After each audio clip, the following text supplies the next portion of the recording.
framework for paramedicine. So there's a lot of external work that happens, and we are leaning on a lot of people, and we certainly appreciate it.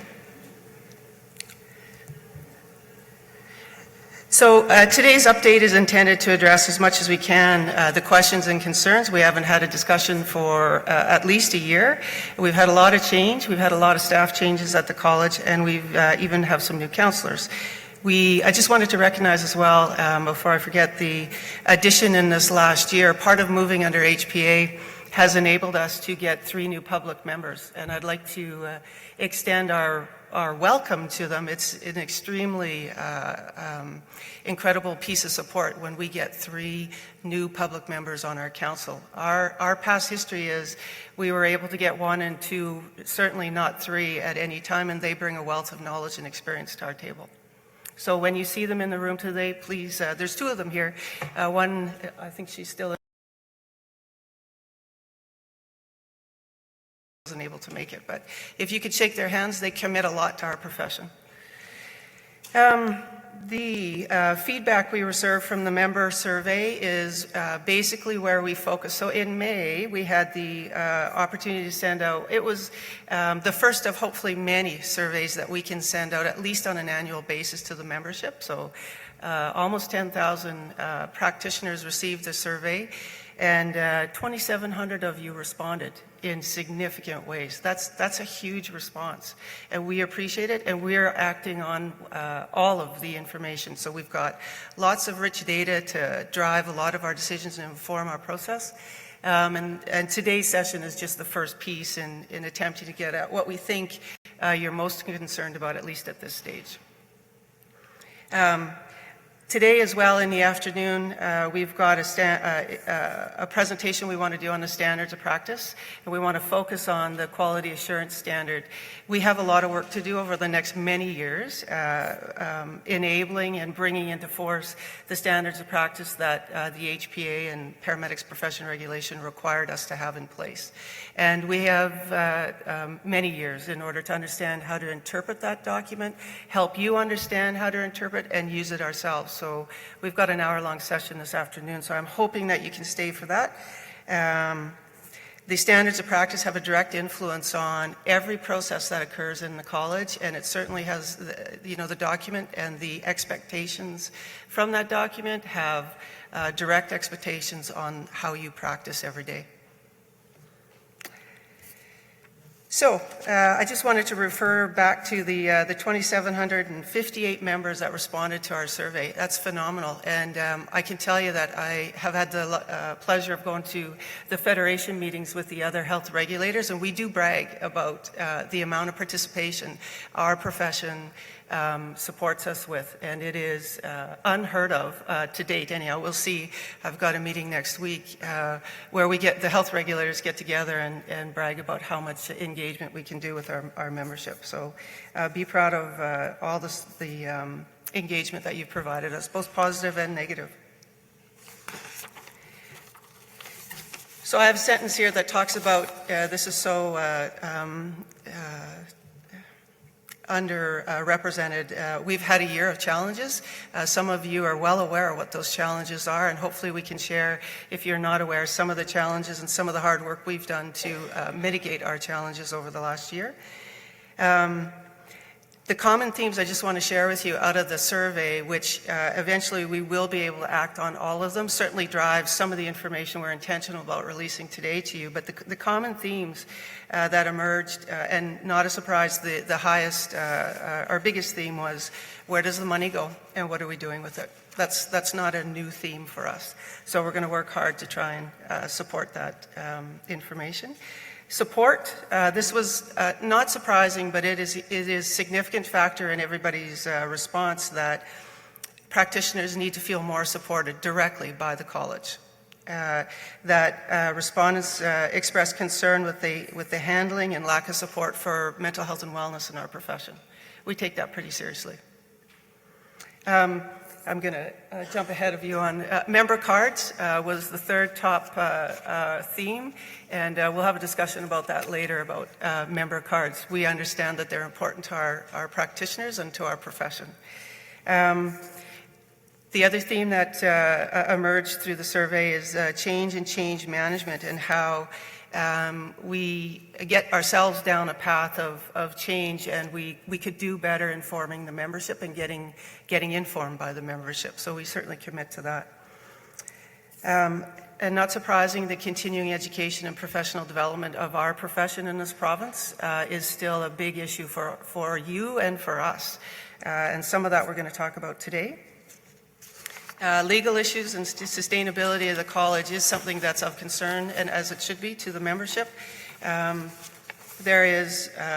had a couple of years worth of lots of media play and lots of information and misinformation that we need to get better at solving and preventing if we can. Association and membership services was also a large theme that emerged, and I think that follows when you're looking for support. It's not surprising that we're looking for those types of things, so that's a conversation we're going to have as well. And last but not least, one of the themes we take very seriously at the college, and I know council does as well, is distrust, and that's the word that comes from practitioners, and lack of transparency. We've talked about that a little bit, and we'll work to improve how we share information, what we can do to gain trust and give trust, and we'll see how that goes in the next year. Certainly, transparency and more information is something that we can start with today.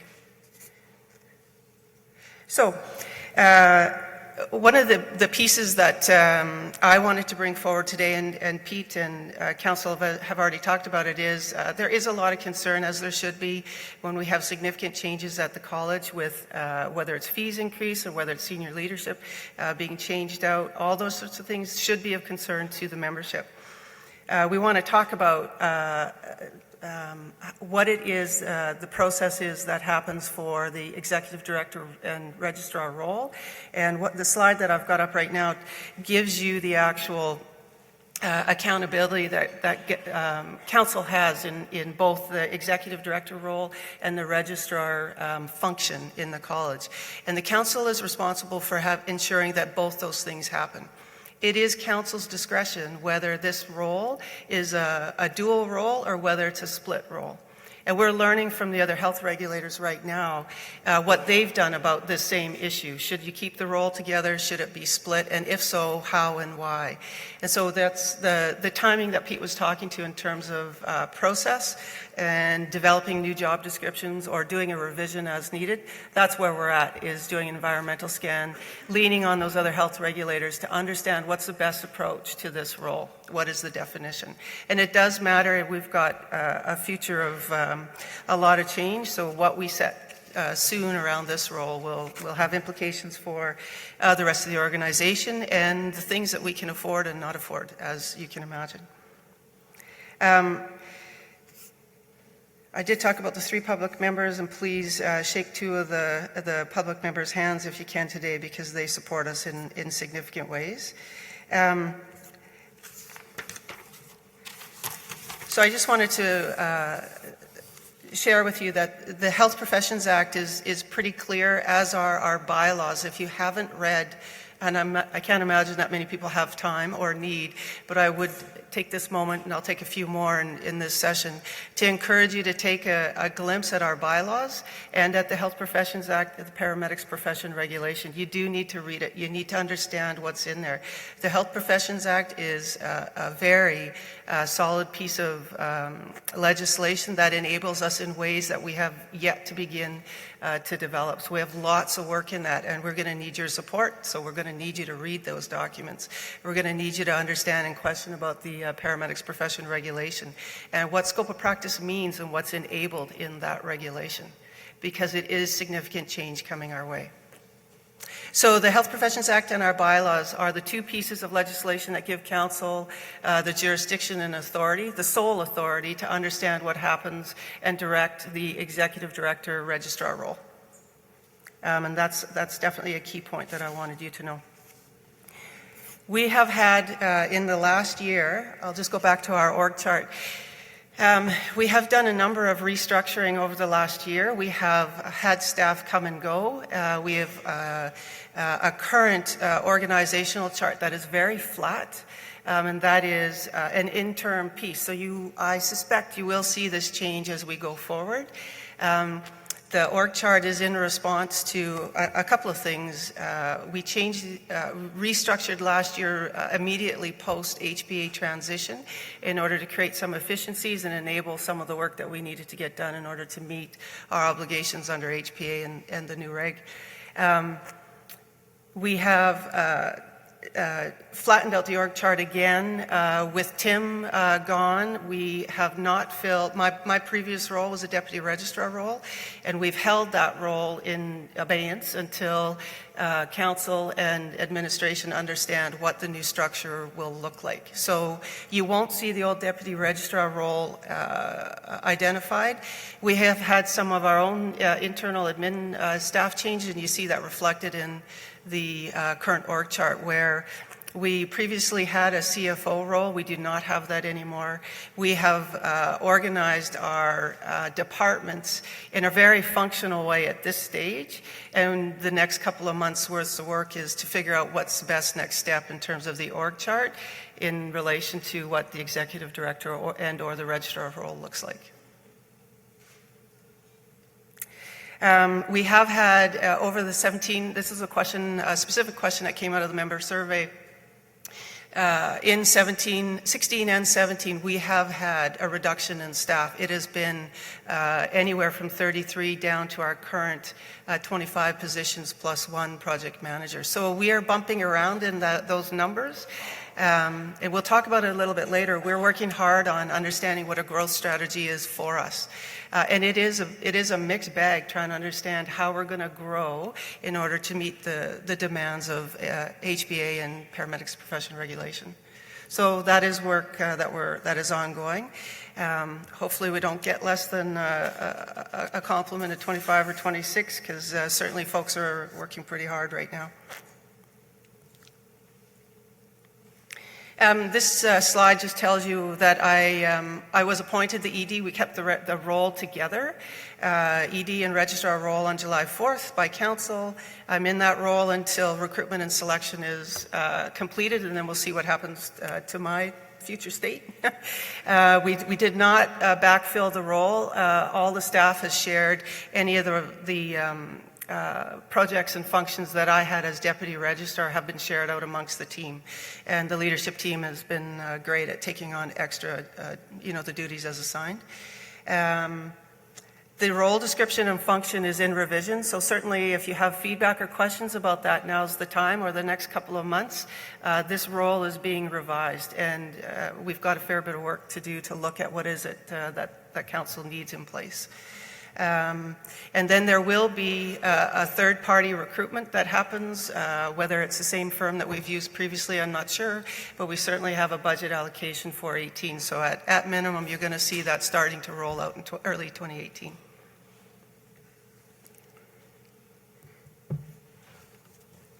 All right. I wanted to talk to you a little bit about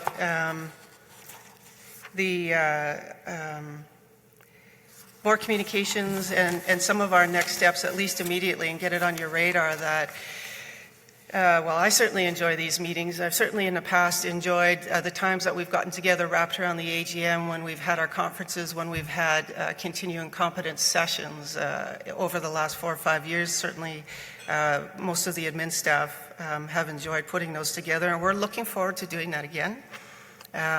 We are looking forward to bringing the annual membership meeting to the May or the spring session, so that we get back to early May. We're considering right now the EMS Services Week, or Paramedic Services Week, as perhaps a time that we can start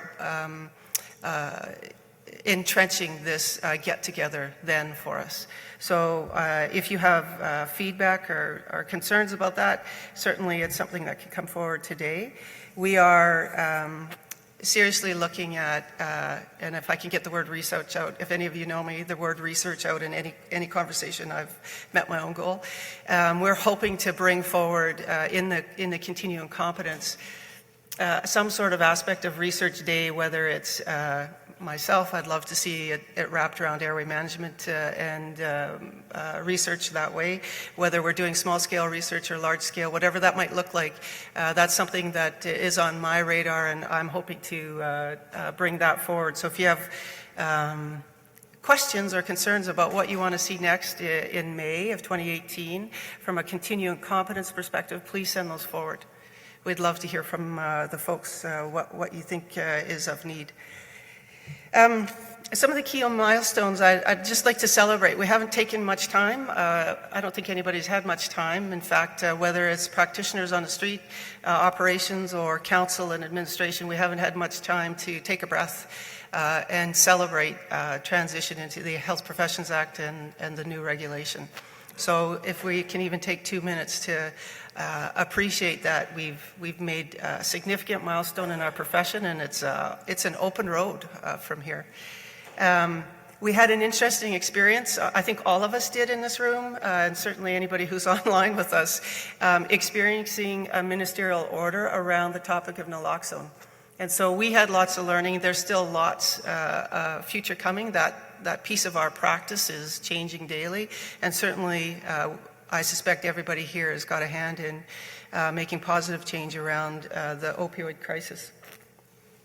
The professional liability insurance, I'm not sure anybody feels like that's a milestone. That's just another cost out of your pocket. But from a professional perspective, it's a significant milestone. Others across, and I was recently in Quebec, where I got severely questioned, I would frame it that way, by other practitioners in Quebec who don't understand how we require professional liability insurance and what's the difference. And so after much conversation, they were quite impressed that we, as a profession and individual paramedics, can operate on our own liability insurance. And so while it still costs, I just want to recognize that that's an incredible milestone for this profession.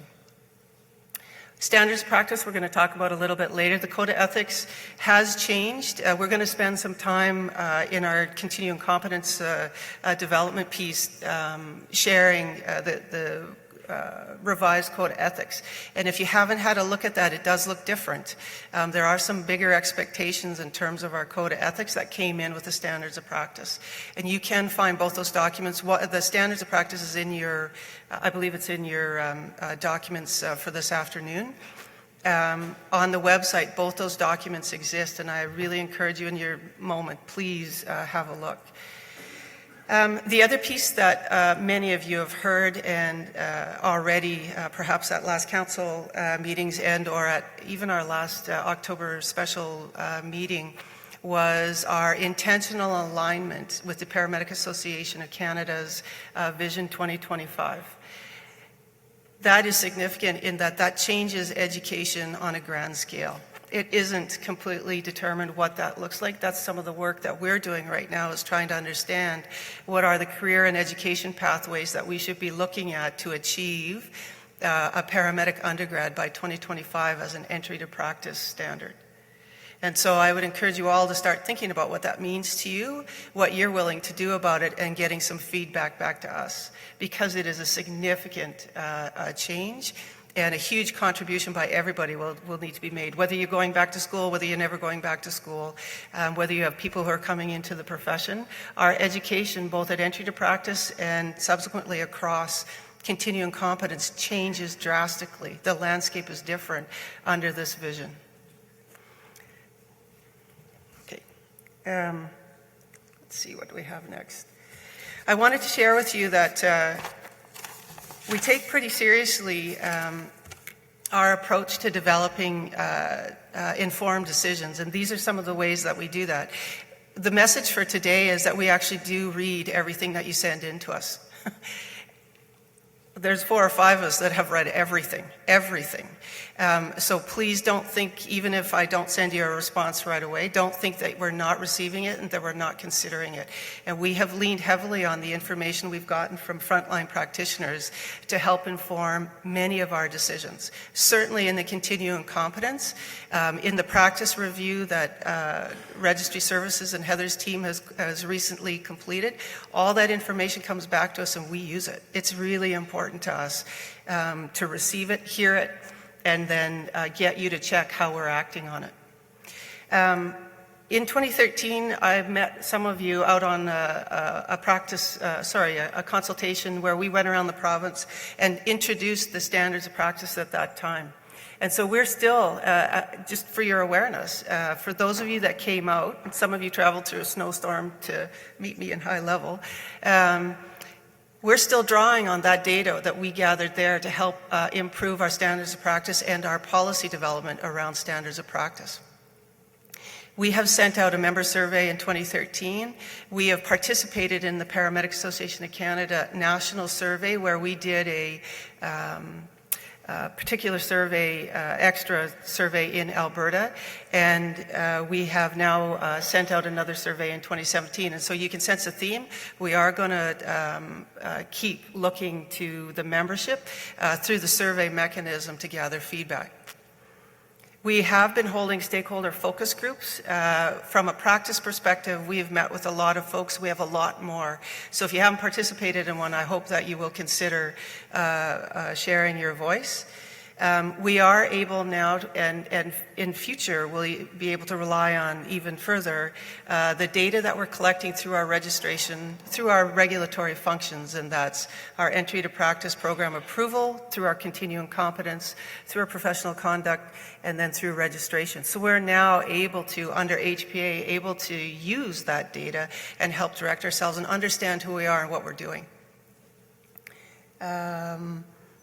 And we are in the thick of environmental scans. I must tell you that the other regulators are a little bit leery of picking up the phone in the last 6 months because we go to them often for their support and their experience and expertise in terms of policy development. And part of that, I share that with you because we it sometimes even feels to myself we're making this stuff up as we go. And we do have a very strong internal process, and especially the policy development piece. It is a long, grinding process to get the right decisions made, and we lean heavily on a lot of folks. We can't have a discussion without remembering that our purpose is to carry out activities and govern its regulated members in a manner that protects and serves the public interest. And I don't recall where I heard it, but I certainly, that does not translate into protects the public from practitioners. So I just need to put that on your radar that that's not what that means. What it means is that we need to protect in the public interest, and we need to do everything we can to support each other to make sure that our practice is safe and competent. So going forward, and you'll see this in some of the work that we're doing in 2017, and certainly as we go forward and share with you in 2018, that we are looking, and certainly the continuing competence function is a way where we can do better in supporting practitioners at the front end. And we have heard that from you for the last couple of years, that it's a struggle to get good continuing competence under your belts, to get access, to afford it, to get access to anything if you don't have a job. And there are a lot of folks who don't have those jobs. So that's something that we're working hard on, and it is, you'll see that we've moved off a couple of other areas of previous focus, and this is our direction. As you can imagine, if we sign on to the Paramedics Association of Canada Vision 2025, we have a lot of work to do in understanding what entry to practice education looks like. And that means we'll be talking to everybody in this room and everybody who's online and everyone that this has implications for, and they are significant. So lots of work there. One of the other things that we're considering is the practice department, and Heather's group is looking at how we can get better in practice support for practitioners. And that might be anywhere from clinical support to, well, I don't understand the standard in the standards of practice, can you help me with this? The other health regulators provide in-practice support. We're not sure what the model looks like. We're exploring what those models look like. And what our means are, how we can actually deliver on that in some particular way. But know that that's an exciting piece we're pretty happy to talk about. So if you have comments or feedback on that piece, Heather Verbaas is running that project. I'd love to hear from you. And certainly if you have questions today, I'd certainly like to hear them. Okay. This is what we've been up to and what we plan to get up to in the next couple of years. So 2017 has been a solid shift towards projects that have implications for practice at the front line. And that's anywhere from enabling the scope of practice that's in our HPA, and all three designations have changes in them that we can look forward to in our futures. We need to get some process in place where we're sure that we're well trained in what the scope changes are, that the scope changes fit with what the operational side of the system needs, and what the continuing competence piece support needs to be at the same time. So some of the things I am going to read you this whole list, I'm sorry, but these are important. I do need you to know that the EMR education and exam redesign is pretty much complete, and that has been a significant body of work. It is tremendous change at the EMR level. It is based on the EMR program, new program approval standards are based directly on what we heard back from stakeholders and patients. We needed to change what you were receiving at an EMR level.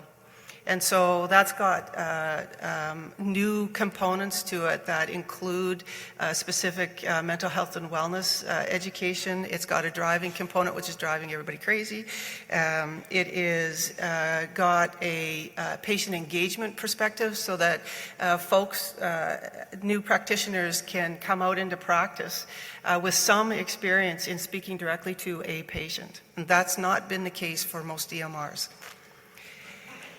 The exam redesign is, at the EMR level, is a move to best practices, which we've been working on for years. We tackled the EMR first, but it is coming across all the designations. So our licensure exam has moved off our talk scenarios into actual OSCE stations and skills pieces that are a physical psychomotor demonstration of your ability to do this skill. And that is, that's been a significant piece of work. The EMR has been out for a significant piece. We've done a validation and a review of it, and it's solid. PCP and ACP are next in 2018. You're going to see those changes coming.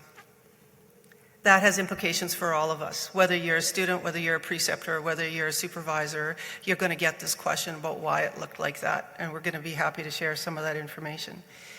We are working on a project that talks about quality assurance. In the standards of practice, you'll see later this afternoon, if you haven't had a chance to look at that document, the first standard, probably the most important one at this stage in our profession, is the quality assurance standard. And it talks about the components that need to be in our systems so that our care is always improving, and that it's getting monitored, that it's getting looked at, and that it's being evaluated. So that is a large project for us. The other large project that's enabled out of the new regulation is dispensing. That is a scope change for us, and we are just begun the broad strokes on what does this project look like, who should we be, how should we start this, because we need to arrive in the next couple of years at this ability and skill. We have a new direction. Administration has a new, revised, updated direction from Council to start considering our research agenda as a regulatory body and as a profession. We need to participate in research. We need to be able to understand how or if the college as an agency can partner get into a grant funding stream and get moving on developing our own body of knowledge as a profession. That is, I'm sure it's not a struggle for you to agree with that, I hope, in that is one of our key weaknesses in our profession, and certainly in Alberta. Pete talked about the governance restructure. We collapsed some of the previous council committees into, this group is your council executive committee, and they do a fair bit of the heavy lifting, and certainly in this interim role with the ED registrar as an acting piece, we work very closely together to make sure we're on target. A change coming very soon for everyone in the profession is if you are looking to do our exam, and I know I met a few students this morning, you will need to be provisionally registered in order to be considered eligible for our licensure exam. And that is an absolute new policy piece. So if you have students in your community, it will be different this year, and it is a significant cost, we're well aware, for a student to come in to think about both the stress of the licensure exam and to go through the provisional registry. That is a best practice in self-regulation, and we've simply had to go there. So you'll see more about that information on our website, but that is a change that's significant to many folks that you know and will be coming up on licensure. We are working on, there's a few of the stakeholders in the room that we've met with already. We're putting together a terms of reference to start identifying how the college views what is the critical care paramedic designation.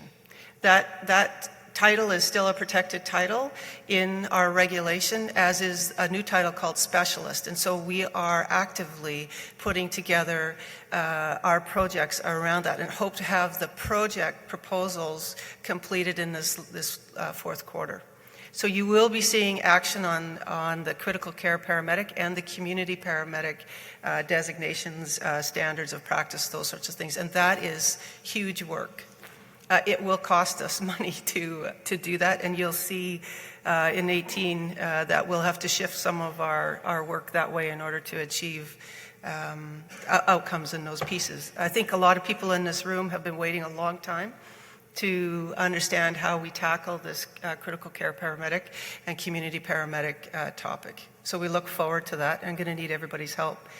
The other piece that's exciting to me, I've been waiting a long time for the ability to talk about preceptor qualifications. That is a requirement in our regulation. So in the paramedics profession regulation, council has the responsibility and jurisdiction to assign what are the qualifications and the education required in order for a preceptor to precept. And you can imagine, all of you are probably, wow, that is a big project, and it will change our landscape as well. So that's years worth of work that we're starting. I talked about we're creating pathways to higher education, and that's all wrapped around our Vision 2025 alignment. That has significant change coming. We have and are hoping to continue created some partnerships with our approved ed programs to start thinking about how we can create evidence even in the classroom. And whether it's evidence to help us improve our education or it's evidence to help us improve practice, we are very interested in pursuing this and in supporting it. So we've got a couple of projects on the go and a couple of more tentative projects that one of them, I don't think I'm giving away the farm and sharing that there is a lot of concern about our abilities as approved ed programs and as students to experience good OR placements and the value of those and what we should be doing. And so we're contemplating partnering with some of the approved programs to explore this issue, because 25 years later, it's an ongoing conversation that is very difficult to get placements while you're a student, and then depending on where you work, from a continuing competence perspective, it's equally as difficult to get access to good education around ongoing competence in airway management. So that is up and coming.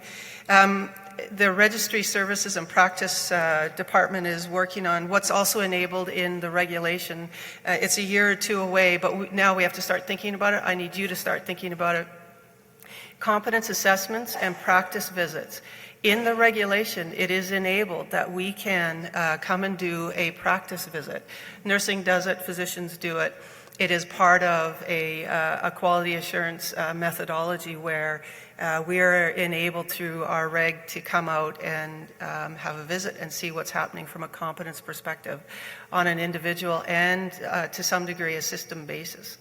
So that too changes how we practice. It certainly changes our work at the college, and then from that we'll be able to gather significant data and evidence that helps drive where we should be making policy changes. So if you have concerns and questions about what it would look like for the college to visit your practice setting and you, please start thinking about that and having that conversation with us. We continue to have unregulated practice. It is a concern for us. It is growing. It is not lessening. And so I would encourage anybody in this room who is regulated to please pay attention to that. There is a few cases and files that we've got on the go that are very, very concerning to us in terms of folks calling themselves paramedics, providing care, and not being regulated in any province, certainly not ours. And that is happening daily. So if you're out there, we need your help to help regulate that piece and for you to pay attention to your colleagues and what's going on from a practice perspective. We have some other education, competence and bridging education that we're developing, and that's a ways away. We'll have more to share with you about that in 2018. The last point on this slide is a third-party policy review that certainly some folks, I'm not sure if they're in the room today, but have certainly requested in years past that we take a hard look at what our organization is doing from a policy perspective, and are we doing the right thing? Are we following, are we aligning, and in our case now, are we aligning with the intentions of the Health Professions Act and Paramedics Profession Regulation? We are starting to look at what some of the other regulators have done around a third-party external policy review, and we like what they've done. So if our current state of affairs is having a couple of meetings with a couple of the other regulatory bodies and looking at their criteria and the costs. So hopefully we can report on our proposal in May that says, here's the road we're going to take. We are going to do a policy review. It's a costly event, but it's a solid piece that takes a hard look at what we're doing. By the time we have outcomes, we would be 2 or 3 years into HPA, and that would enable us to set a good baseline for what our process and policy pieces are.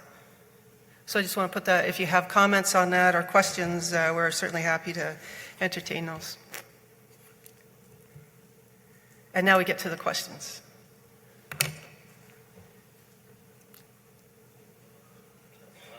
Wow. Really? Pink Floyd isn't even on there anymore. Back to the Future?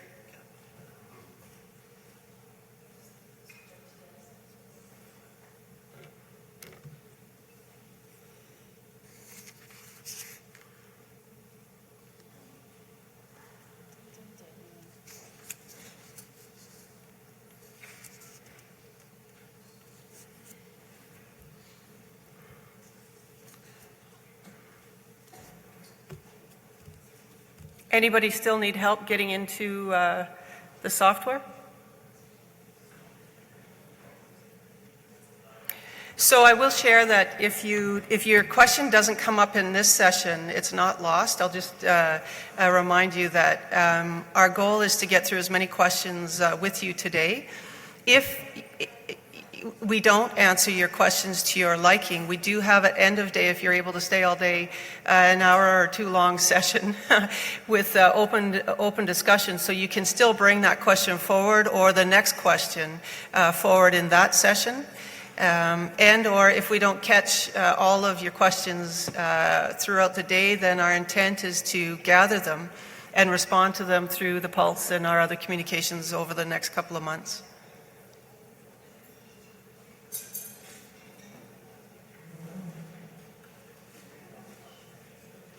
I'll just wait a few more minutes to see if we've got a glitch going on. If you don't have questions, we're happy to move on as well. So far there's 97 questions. So 97. Yeah.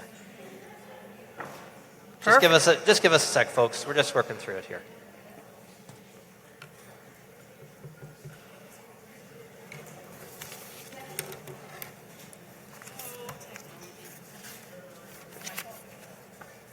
Clearly.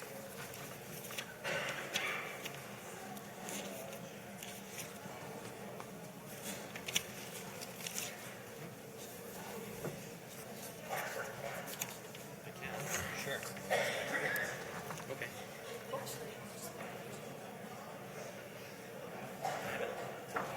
I haven't logged in or anything, so do you want probably you're gonna be the one who answers most of the detail. Oh, I'm going to have to read my glasses.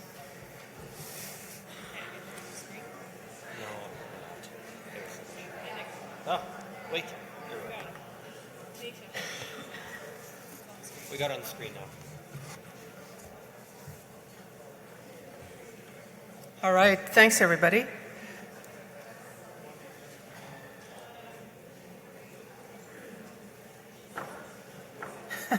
So it's my understanding we'll start with the question with the 30 votes. So the call, and I'll just read it out for you. College has a history of dealing poorly with those practitioners with mental health. How is the college presently and in the future dealing with this real-life epidemic with its practitioners? I'll enjoy, if anybody wants to add. A couple of things that we have done, I did speak to it directly, which is within our jurisdiction. So improving the entry to practice education is something, while it's relatively straightforward, it's not an easy piece to get in place. At an EMR level, we have addressed ensuring that the standard, a minimum standard, and perhaps it's not enough at this point, but certainly is a start, that EMRs must experience the R2MR program and or teaching that is similar or with similar outcomes as the R2MR program. The PCP programs and the ACP programs are in current process of working on how to incorporate better education into their ed programs. They are extremely stretched for time and adding more pieces into it. So quick answer, R2MR at the EMR level is one piece. Two, we are now, from a regulatory and legislative perspective, we have better ability to entertain a whole bunch of things. One of them, I think that's probably most important to our history in the last 3 years, is the ability to send a candidate away for third-party review by the appropriate resources and not have to get into the middle of any of that piece in terms of assessment, so that they can bring back their outcomes from an assessment, and we can rely on the expertise that is actually expertise and not connected in any way to any bias or the college from any perspective. I think, well, I just wanted to add one more piece. I think most of you experienced the renewal form last year, and I think I know we improved our renewal form from the year previous, which I think caused many of you and us a fair bit of concern in terms of what are we asking for and what are we doing with that information. So you'll see that the renewal form last year was changed to reflect best practices in registration, and we are certainly while it's been revised, it hasn't returned back to some of the questions that I think caused a lot of people concern. So the 29 votes, why were the bylaws rewritten to prevent practitioners from having direct input and being able to vote on issues that directly impact them? Will you make the changes so we can once again vote? I can start, and then So that's a good question, and it's one that we get almost every day. So you should be interested and concerned about what the bylaws look like, because the bylaws are created by council for the day-to-day operations and workings of the college. The 2016 bylaws revisions were a requirement of the transition to HPA and the new regulation. And the process for that was a third-party consultant who came in. She had written both the nursing and I think pharmacies bylaws in previous life, and she put together our bylaws based on what the other regulatory bodies had in place, advice from focus group, advice from the regulatory functions, and we got the current set of bylaws. What is the other question there? There is a concern, I think, about how you get your voice to the table, and we have been having that conversation this last couple of weeks in terms of how it's important that your voice comes to the council table. It's important that your voice influences and informs. There is process. If you look at the current bylaws, the 2016 bylaws, pardon? Good, still good. The current bylaws have a couple of probably pinch points for you, and one of those is the 25% quorum. One of those is also no ability to bring forward resolutions. I would encourage you to look at the nursing bylaws. So CARNA has recently revised theirs in 2017, and we're taking a hard look at those right now, because it enables resolutions to be brought to the floor at an annual meeting in a particular way, and for council to consider those. So you can also see in our current 2016 bylaws, the last section is about how you as individuals, or perhaps even as groups, can bring forward your requests to council directly about what you want changed in the bylaws. And council, there is a mechanism for you to submit that right now. So I would encourage you to review those bylaws and have a look at the other health regulatory bylaws to see what you do and don't like out of those, and perhaps send some feedback. It is costly. Some of the advice, two things. It's costly to change, not the bylaws themselves, but all the policy pieces that go along with the bylaws. I don't think that's a surprise to any of you here. So in order to do that, we would need to have a reasonable plan. We might have constraints around budget. Council might have to make, I won't speak for some of the decisions they have to make, but if it's significant changes to the bylaws, then all the regulatory policy pieces have to be changed along with it. Not saying it's impossible, certainly saying that it takes some planning and some real effort.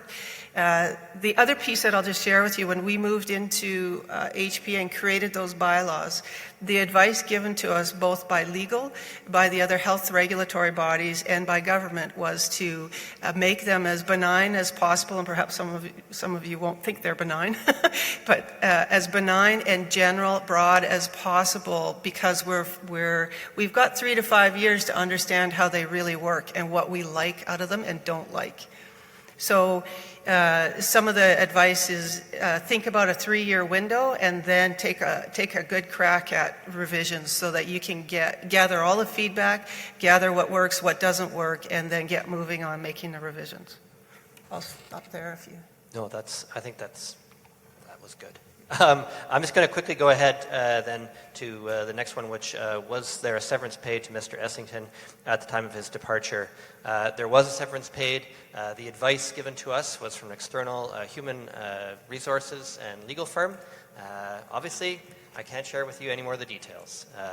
That's a personnel issue and a labor law issue, but I can tell you that he was paid a severance. I'm going to go quickly, though, to the next one, which was considering that integrated firefighters make up stop doing that. Over 39% of the membership. When will the AFFA be brought in as a stakeholder? And I'm looking at the AFFA, and I can tell you they are a main stakeholder, and there is a relationship with them, and we will continue to build on that one. So we can get rid of that question. What's the next one? Becky, your comments about making entry into the practice degree program by 2025. What does that mean for present practitioners? That's a great question. We're not sure what it means for current practitioners. What it doesn't include is everybody having to go back to school. If you are a paramedic in practice, you will most likely remain the paramedic in practice. I'm not sure that our system can support, nor do we necessarily support, everybody going back to school in some particular fashion and readjusting your entry to practice level. We're hoping that there is room for all of the pathways to exist in the profession and in our practice settings. We're learning from nursing right now some of their mistakes, advice, and wins that they achieved through their approach to it and having solid cutoff dates and those sorts of pieces. We don't know the answer to that yet. The goal is that there's opportunity for everybody to remain progressing in their profession, and that the forward vision is we achieve something by 2025 that we haven't got today.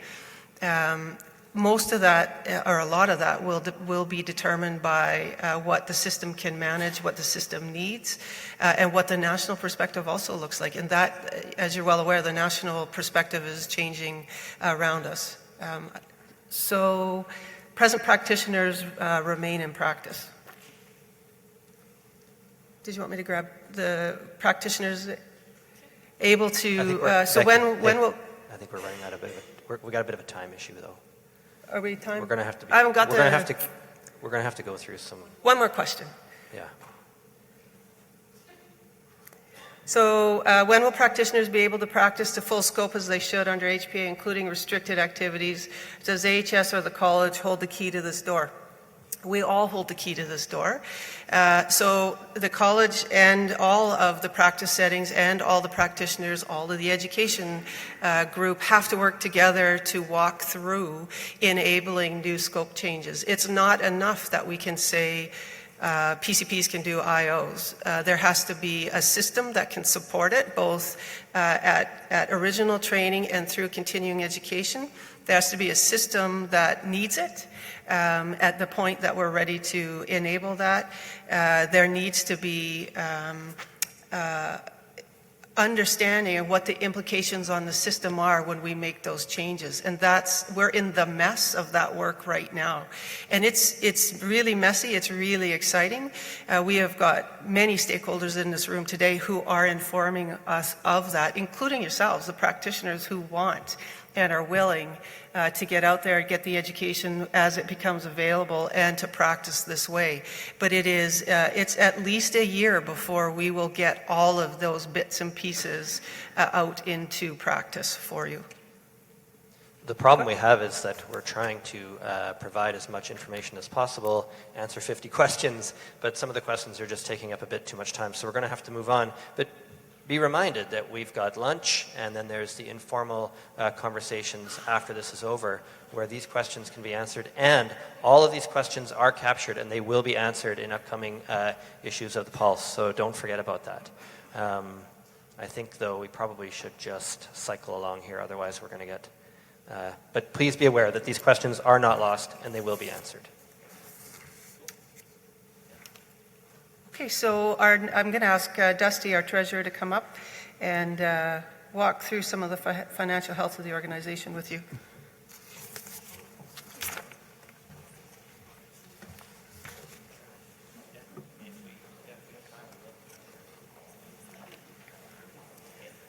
Good morning. I'm going to assume that the text Pete mentioned earlier, the one where someone told him to relax, came from this room. So I just want to thank that person, because as someone that often sits to the side of him, I didn't realize it was that simple. So I will be deploying that tactic. This is a good example, though, of men are from Mars and women are from Venus, because there's a handful of you around here that would know I would not have the same effect on me, that kind of text, which is a good segue into why the treasurer hat has a decent fit on occasion. So I get to speak to you about financial health. As Pete alluded to this, I'm not a financial professional. I'm a health and safety professional. I'm an EMR, but I'm definitely not a financial professional. So along my journey as treasurer, I've had to do some self-education. I've had to lean on some friends, and I've had to do some research, and Becky loves that word. And so basically, I'm just going to give you a little bit of insight into what that's transpired for me and what these things mean to me, and helps me to ask good questions, and it helps me to help my counselors ask good questions, my fellow counselors. So, characteristics of a financial healthy nonprofit organization. These are just a few tidbits, really. Like, this is not like structured in any way, shape, or form. But revenue reliability.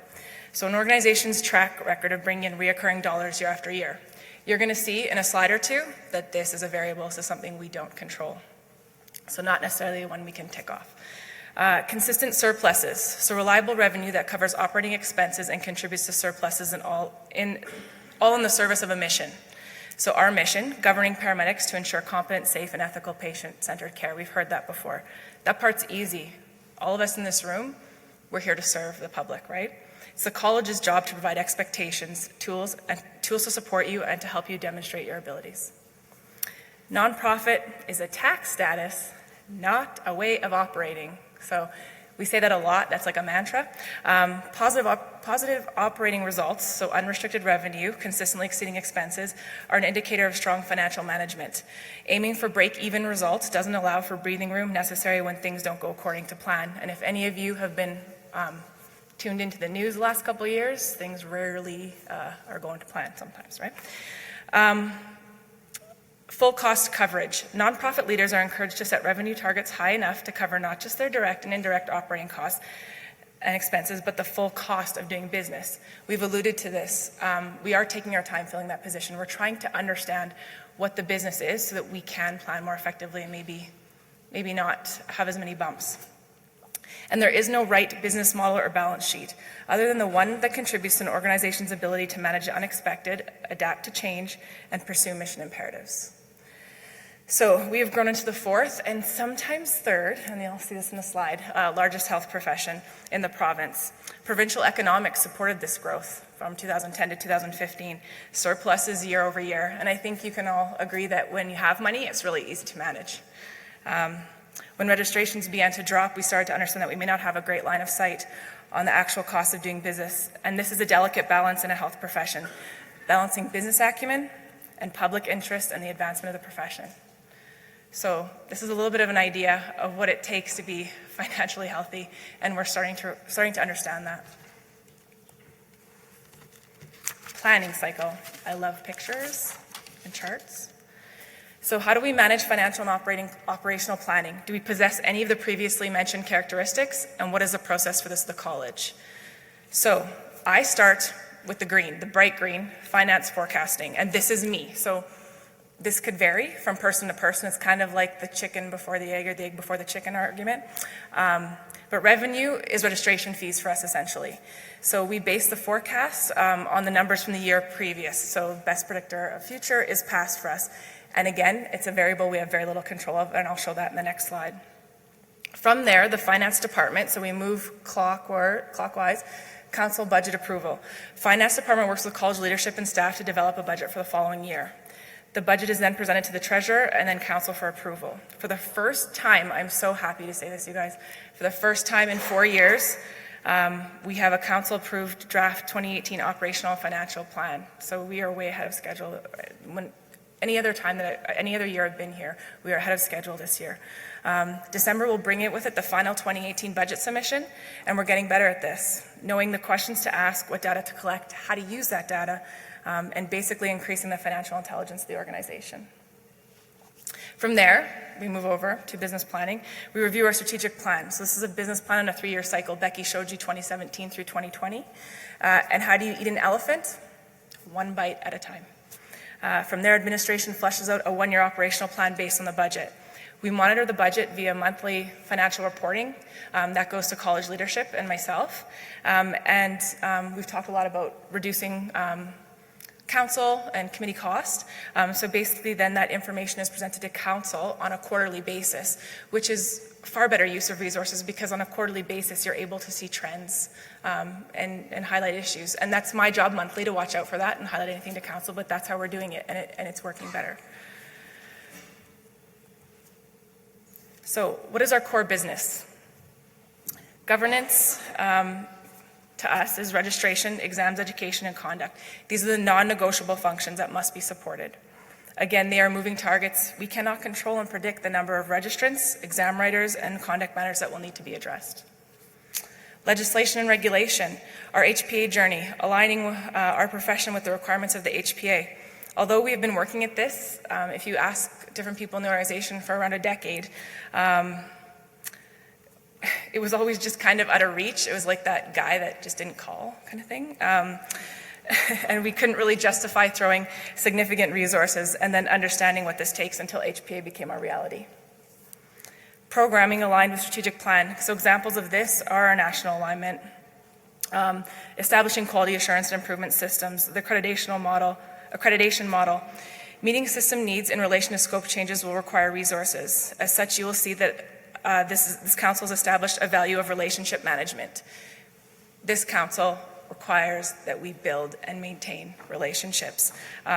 And the benefit of doing this is that we can focus on working hard to find alternative funding and partnership approaches to reduce and mitigate these impacts. And there's that old adage that there's no I in team. We have better and more effective solutions are derived with inputs from our various stakeholders and all of you. So currently, we are lining up to have a $135,000 surplus. Remember in my first slide, I said that's a good idea, right? $50K maybe in 2017, which means we're applying a financially responsible strategy that will allow us to cope more effectively with these many uncontrolled variables. So what drives our registration numbers and trends? Basically, the economy.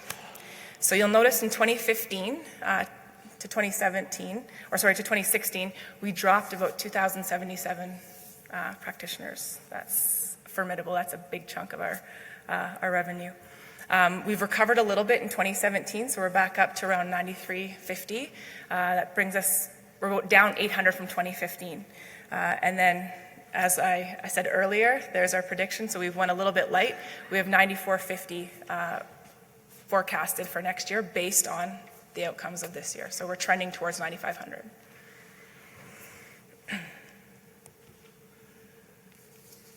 So where does your money go, right? That's the burning question, the hot burning question. So we have pie charts. So this is college expenses by department as of August 31st. Also want to say that we have financial reporting for the month previous by the 10th business day of the following month. This is also new and fantastic.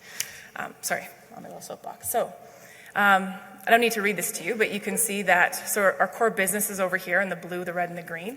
So we have registration and competencies, about 10% of the budget, exams, education, program approval, 22. Conduct is about 10% of the budget. Corporate administration, so what the heck does that mean, right? So it's basically HR, executive salary, and by executive I mean senior leadership in the college. We are not compensated that way. Labor, legal settlements, etc. So that accounts for 17% of the budget. Operational admin, 17% of the budget. Basically, that's the reception and IT, and I'm sure you can appreciate every time you guys log in, you're looking at your information. That's how we accept payment. That's how we track competency. That's a formidable task, and that costs money, obviously. The finance department accounts for 16.6, and communications roughly around 4.6. And I was leaving council to the end. So basically, council and annual meeting. That doesn't really depict. The next slide shows it better. This year, this council has reduced their costs by 2/3. So we are leading by example. Now, if we were to build a little pie chart into every one of those little sections we just depicted, it would more or less look like this. And also, I was doing a little bit of research on this as well. I looked at nonprofits and for-profits to see that big chunk of pie. On the other, pumpkin pie too, looks about timely. But basically, they're saying for nonprofits and profits, having about 30 to 50% or 40 to 80% is a healthy balance for salaries. So we fit within that range. Travel, hotels, and meals, that's the other one that's going to stick out with you in the mustard yellow. We have to recognize that we have council members from all over the province. We have committees of council. These members are from all over the province, and we're trying to align nationally right now. That costs for travel, hotel accommodation, meals, all of that. And just to let you know, that cost has not fluctuated a lot. That's been a pretty static representation of what we pay for those kinds of things. Facilities, rent, so we're at around 6%. We're going to talk about the building later on, and you're going to be really comfortable with that percentage. Legal fees is another one that's sticking out on us here, and there's a lot of questions around that. Becky is going to dive into that next and provide a bit of an explanation on those costs. I'm not going to read the rest of them, but we will be taking questions, and we will be around to talk about that if you like a little bit more information, a little further breakdown. And I'm just going to close with saying, as I was preparing for this presentation, I'm such a kind of a nerd. I was looking up inspirational financial quotes. Not so easy, so I don't have anything. However, this one caught my eye. Okay, so I was kind of late. Don't tell me where your priorities are. Show me where you spend your money, and I'll tell you where they are. This is James W. Frick. So he's a VP and fundraising genius in the back half of the 90s, or 1900s, sorry, that essentially built Notre Dame into what it is today by developing these sophisticated and innovative fundraising techniques and tactics. He would have had to have an innate understanding of how people prioritize spending in order to get them to part with their dollars. So it made me think about this information and the fact that we spend 50% on the people that facilitate self-regulation of the paramedic profession.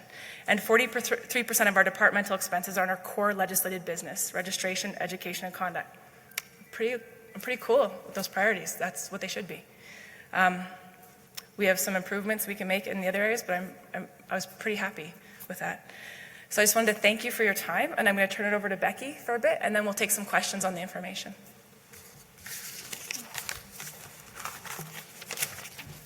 Thank you, Dusty.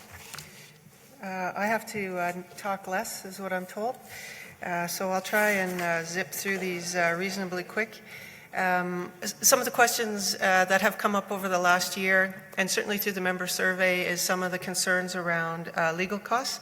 We too are concerned about legal costs. There are a couple of pieces to that. One, the cost of doing business in terms of post-HPA and our professional conduct, making policy changes, that all has legal costs attached to it. And then as well, some of the court cases and filings that are out and about, so I'm going to go through both. This legal cost right now, up to September of 2017, last week, our legal fees have been increasing much more than we had originally anticipated in terms of the professional conduct files that we've got ongoing.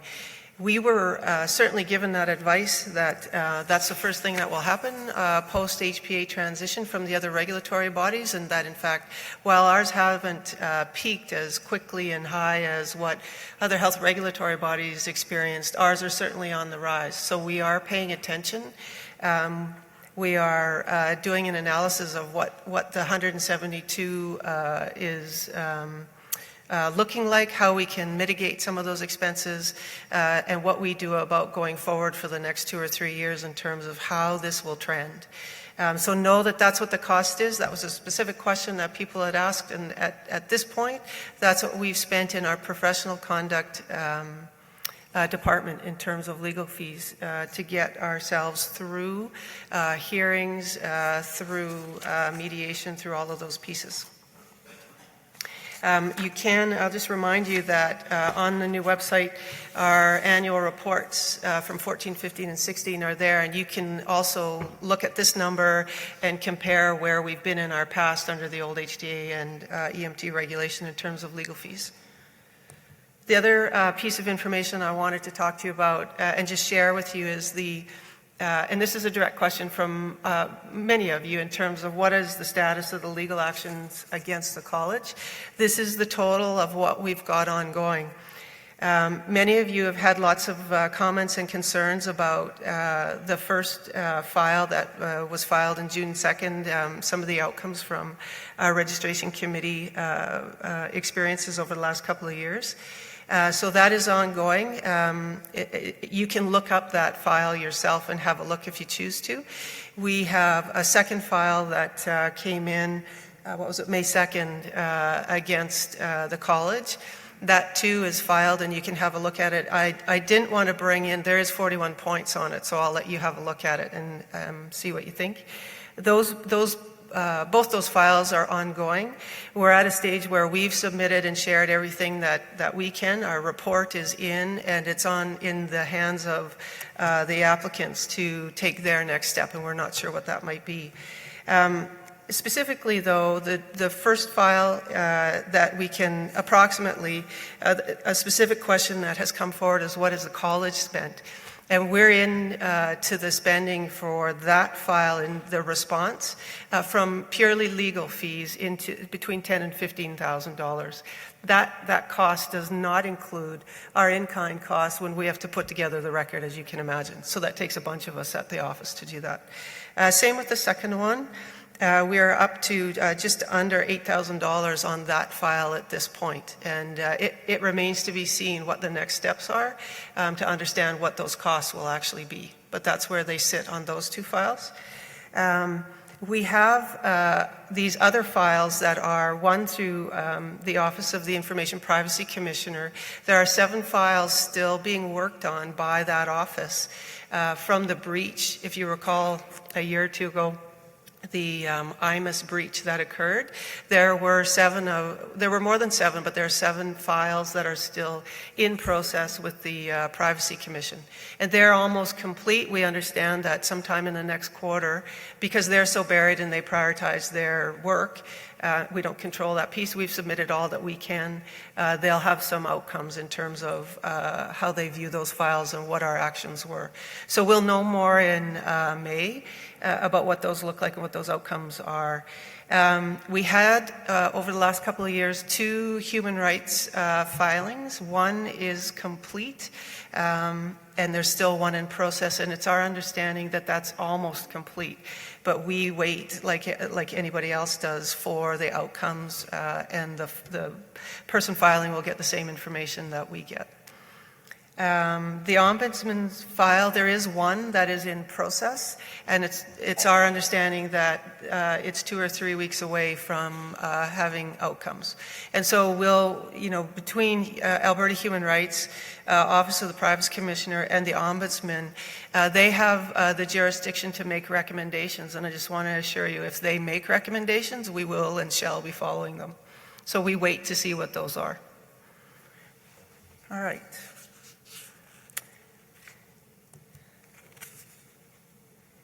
I think we can, you've got a good sense, I think, of where we've been in 2017 and a little bit about where we're going. If we're getting crunched for time, then I'd like to move on to the building project.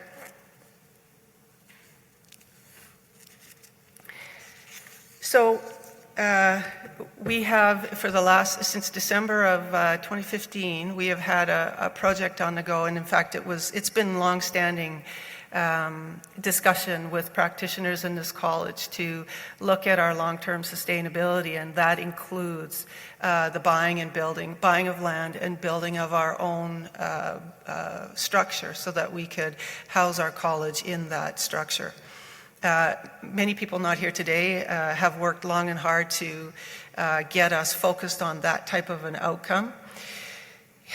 In the last couple of months, we've had an opportunity to look at the feasibility of this building, and it's certainly our conclusion and Council's recommendation that we do not go forward, and Pete alluded to it early in the opening, to not go forward with this building. Our current state is that we own a piece of land in Sherwood Park that is been in our ownership since December of 2015. We were at the stage of 60% design phase completion for a building to sit on that property, which isn't far from where our office is now. And in this summer, with the change that we've, Council has brought in, we've had opportunity and actually an accountability to go back and look at the feasibility and look at the numbers, and that's one of the top jobs that Sohail has been able to bring his expertise and experience to the table and help us walk through what will this look like, what's the feasibility, what's our programming, what's our growth, what's our HR strategies, all those pieces that help us understand what a building and a piece of land can and should do for us. That has come into play where we could take a very focused look at it before we got any further down the path of turning a shovel on that land, because that has not happened yet. We also had the opportunity of bringing in Roxanne, who is, has lots of history and experience and expertise in looking at financial sustainability for not-for-profits. All of that gets reduced into a single sentence that says we simply can't afford it at this stage. We shouldn't take the risk. So it is Council's decision. I'll let you folks finally speak to it.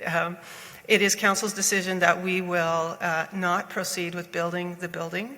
We don't know what the cost of that will look like in terms of stopping the design phase, stopping the permitting that's at play. All those pieces that were in motion are stopped. And we're at the stage of saying, well, can we sell this land? And if so, how do we do that? What does that look like? And what do we do with the current state of our building design? And I'm going to stop there and maybe let you jump in.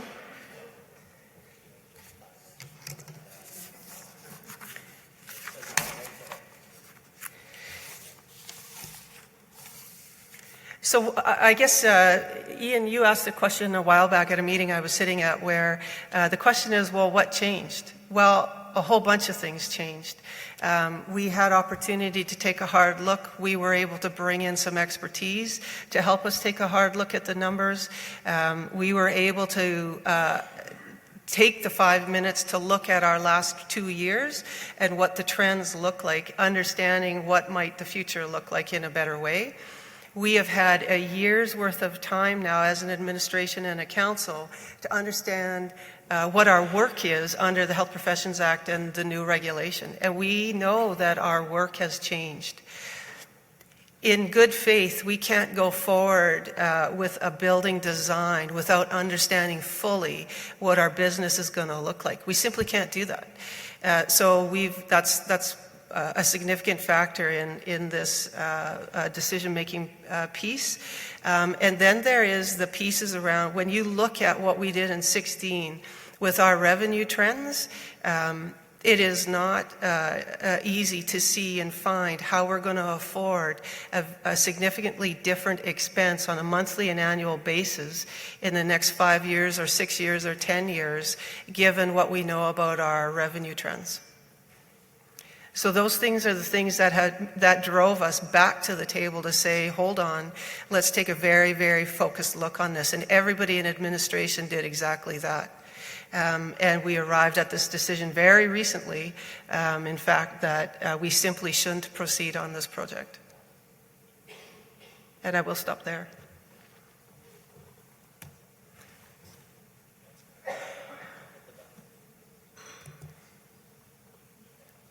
They know that question just next.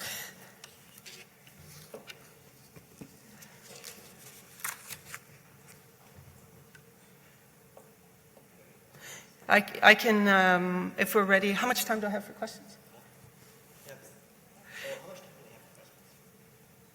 20 minutes, okay, so we'll try and meet that. Cancellation of the building, penalties for cancellation of contracts, and what is to become. So the first question is cancellation fees and any penalties.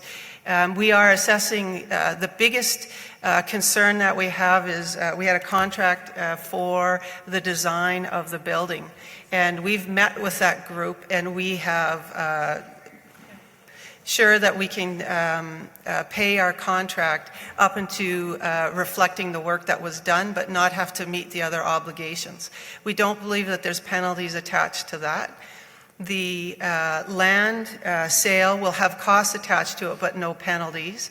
The loan that supports the land sale will not have penalties in any meaningful way, because that will be covered off by the sale of the land. That's how we anticipate that piece. Hey, just quickly before, can I get a show of hands? Do we want to go an extra 15 minutes with questions, or do you want to go to lunch? So, questions. Who wants to have more questions? And who wants to go to lunch? Okay, questions. So we'll go 15 minutes more with questions then. Thanks, Becky.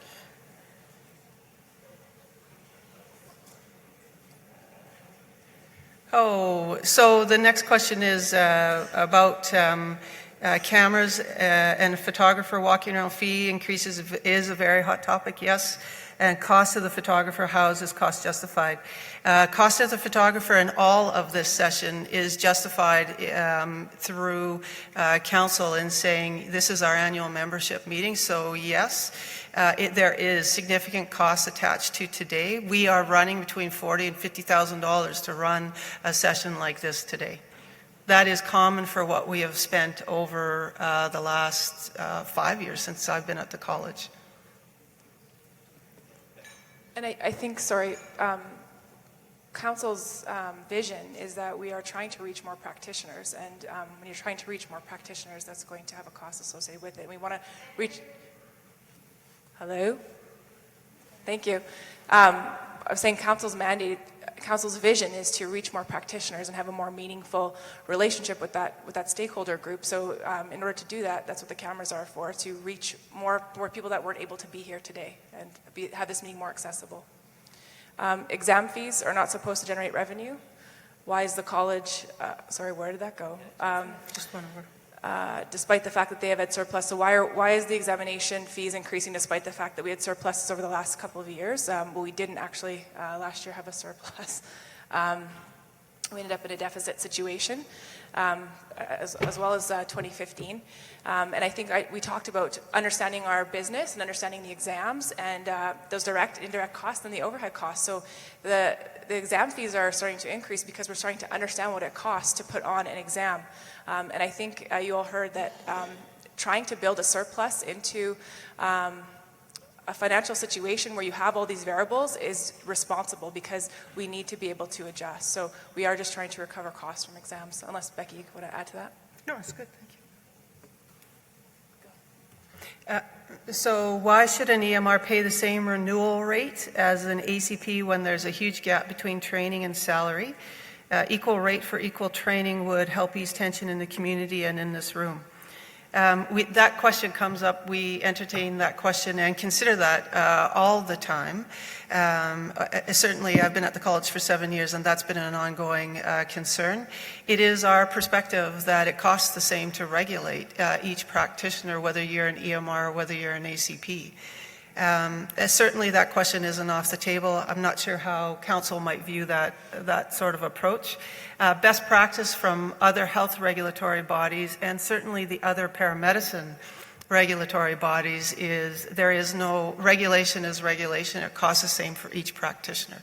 And we get that that's frustrating when you're not working, when it costs you so much to go to school and when it costs you so much to get licensed. We don't disregard that conversation, but it does cost the same to regulate each practitioner. So can there be a hold on a license, not practicing and pay a lesser renewal fee for those maternity leave or probably those moving away from clinical practice for a piece of time? We are looking at what the other regulators are doing, and they have some different schemes in terms of what they do with their return to works, what they do with non-clinical practice, those sorts of pieces. So we are considering that. I don't know what the outcome will be yet.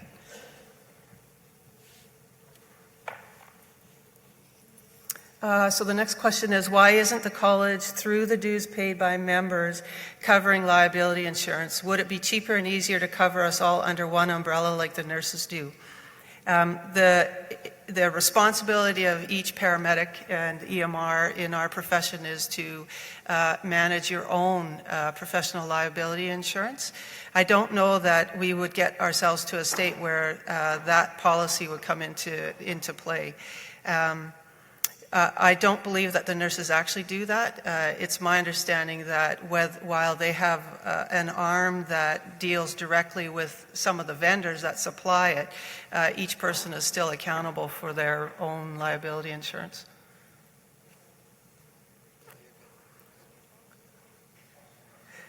Okay, is there a comparison available from within the registered professions as to where our fees compared to others, and what services is provided with that fee.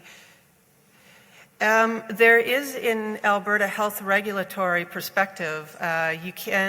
We don't have it yet, but we are putting that together to understand, if you go back to that pie chart, how we compare with nursing and LPNs and respiratory techs. Those are usually our go-to regulatory bodies because their functions seem to be similar.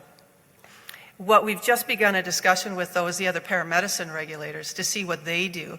And we know a couple of things right now in comparison with Saskatchewan, New Brunswick, Manitoba, who's coming on soon, and Nova Scotia. We do a lot more direct work with the education end of the spectrum than they do, and they have no intention of doing it. So we have a program approval and an exam piece that is pretty specific to the Alberta jurisdiction, where New Brunswick and Saskatchewan, as an example, use an online exam put together by the Canadian Organization of Paramedic Regulators. And so they don't get as close to it as we do. That is a significant difference in terms of the services for cost.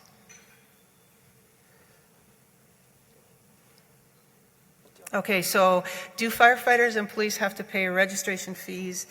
If not, why do we? Shouldn't these fees be part of the provincial government to add this cost to an ambulance bill?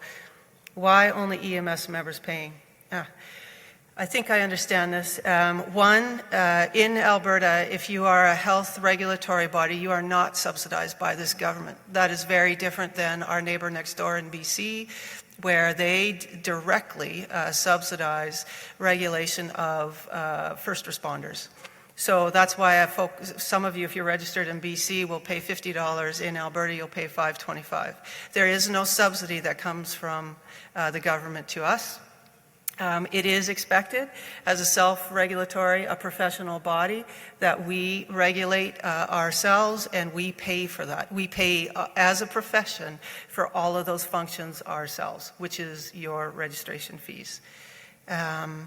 Firefighters and police have to pay registration fees, not because they may be firefighters or police, but because they are EMRs, ACPs, or PCPs with us. That's why they would be paying fees. There are lots of integrated models and lots of our practitioners working in multiple practice settings, and they may well be a paramedic and a police officer or a sheriff, and they certainly may be EMR, PCP, ACP, and a firefighter. They're paying because you're using that title and you're regulated by us, by this college. I don't know the answer to the EMS adding it to a bill, but there's certainly other people in this room who could answer that. Okay, so change being made to eliminate laddering. Is the college preparing for the probable decreased membership dues? Yes. We're already starting to see that trend. The change came not by design, but by default. When we moved into the Health Professions Act and the new regulation, there is no language in there, in the same way it's not in any of the other regulatory bodies' language, to have this laddering piece that we've traditionally relied on. So we don't have a jurisdiction anymore to make an EMR be a regulated practitioner before they get into an education program. So yes, there will be some interesting times over this next 2 to 3 years. Anytime we start changing education, will have an impact on what registration is, because people are going to have to make decisions about where they're going to spend their money and whether they want to be registered with us while they're a student. And so that will have implications. We don't know what they'll look like just yet. EMRs can administer naloxone if they have been educated in that skill. Is there going to be an easier way to get credits? A lot of people don't have the extra time or money to do additional courses. Are there online courses or free courses that can be done to get credits? Yes to all. of those questions. It is definitely what we've been hearing since we started having a discussion about continuing competence. We are very aware of what the needs are and how the needs are growing for all practitioners, regardless of where you work or whether you don't work. And we are looking forward to making significant change in that as we go forward, to start getting you access to the information, because that's in part the game, is understanding where you can go get this. Whether we can have influence over some of the costs is something that's on our in our project, is to support systems that can get reduced costs so that you're not paying so much out of pocket. There is, though, a responsibility for all of us to pay and be accountable, and I think we all know that. We do recognize the difficulties, and they're real. We get it. They're real even for us in terms of trying to get access to good continuing competence. It is a big body of work, and we're hoping to be able to demonstrate to you some change in that even by May. But it's going to take a lot of focus on our part. What is ACP's specific role in conduct and competency? What belongs to ACP and what lies with employers? Well, that's a good question and a good gray zone to wind up operating within. If you look at, we're going to talk about standards of practice, code of ethics, scope of practice a little bit later this afternoon. That is our jurisdiction. When you start, the college has jurisdiction when you look at the standards of practice and you are not meeting those. That is our jurisdiction, either in place of or in addition to what your employer might think of that. And that is, it is an important piece of what our new professional model looks like. And we will have a shared responsibility with employers. We have 5 years, I suspect, of work, sorry, Jen, to think about how we get into that space of where does it stop with the employer, when does it move to the regulatory body, and what do we do about all that. There's a lot of work to be done. Employers, all employers have been great in this last year in helping to inform us what they do, what happens there, and educating back and forth so that we're not duplicating and we are operating within our jurisdiction. Can you guys take off a couple of the questions that have been answered? Well, 21 is, that first one is still up there.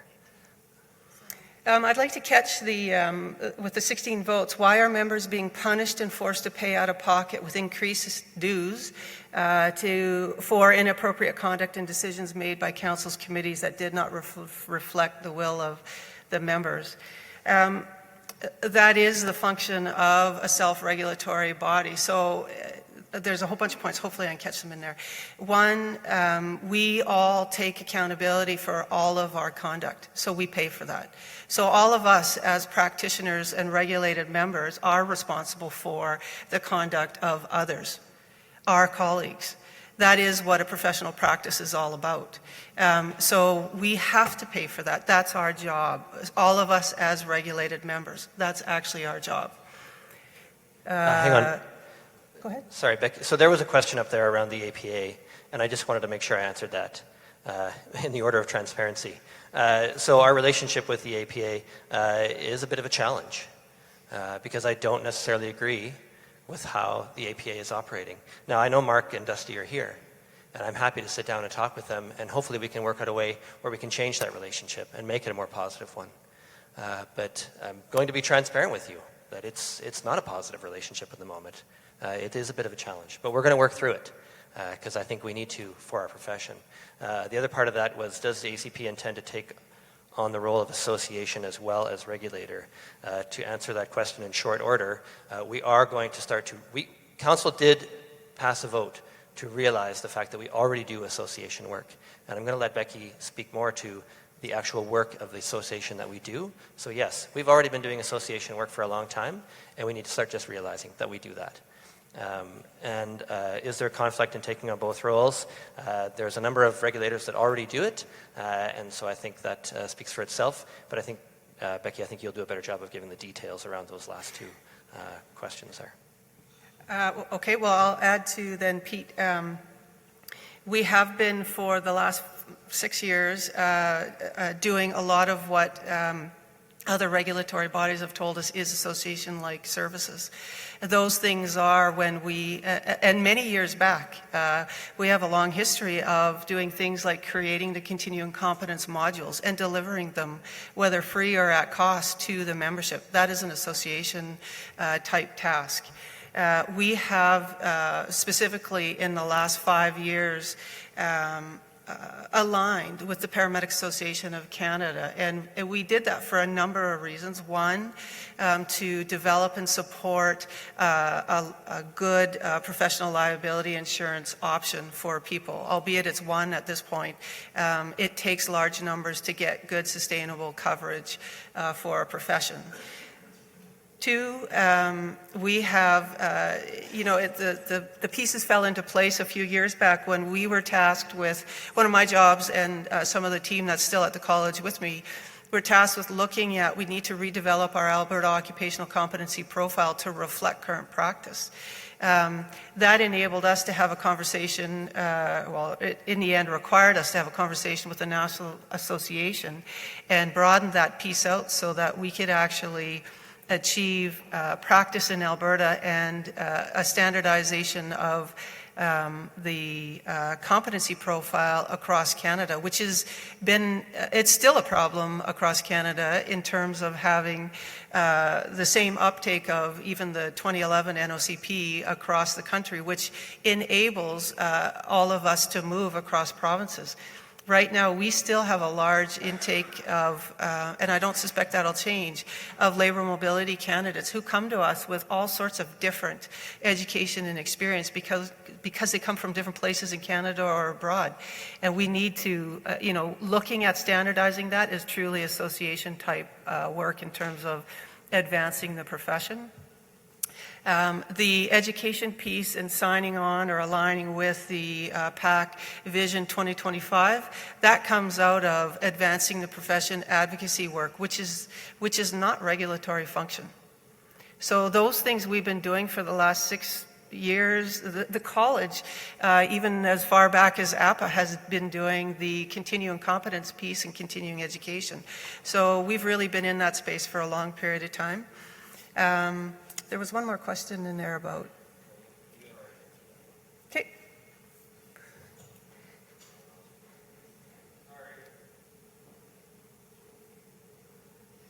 I think the next one is, what is the college doing about making the ACP and, what? I thought we were going to go. We're going to 12:15. We're going to go to 12:15. Yeah.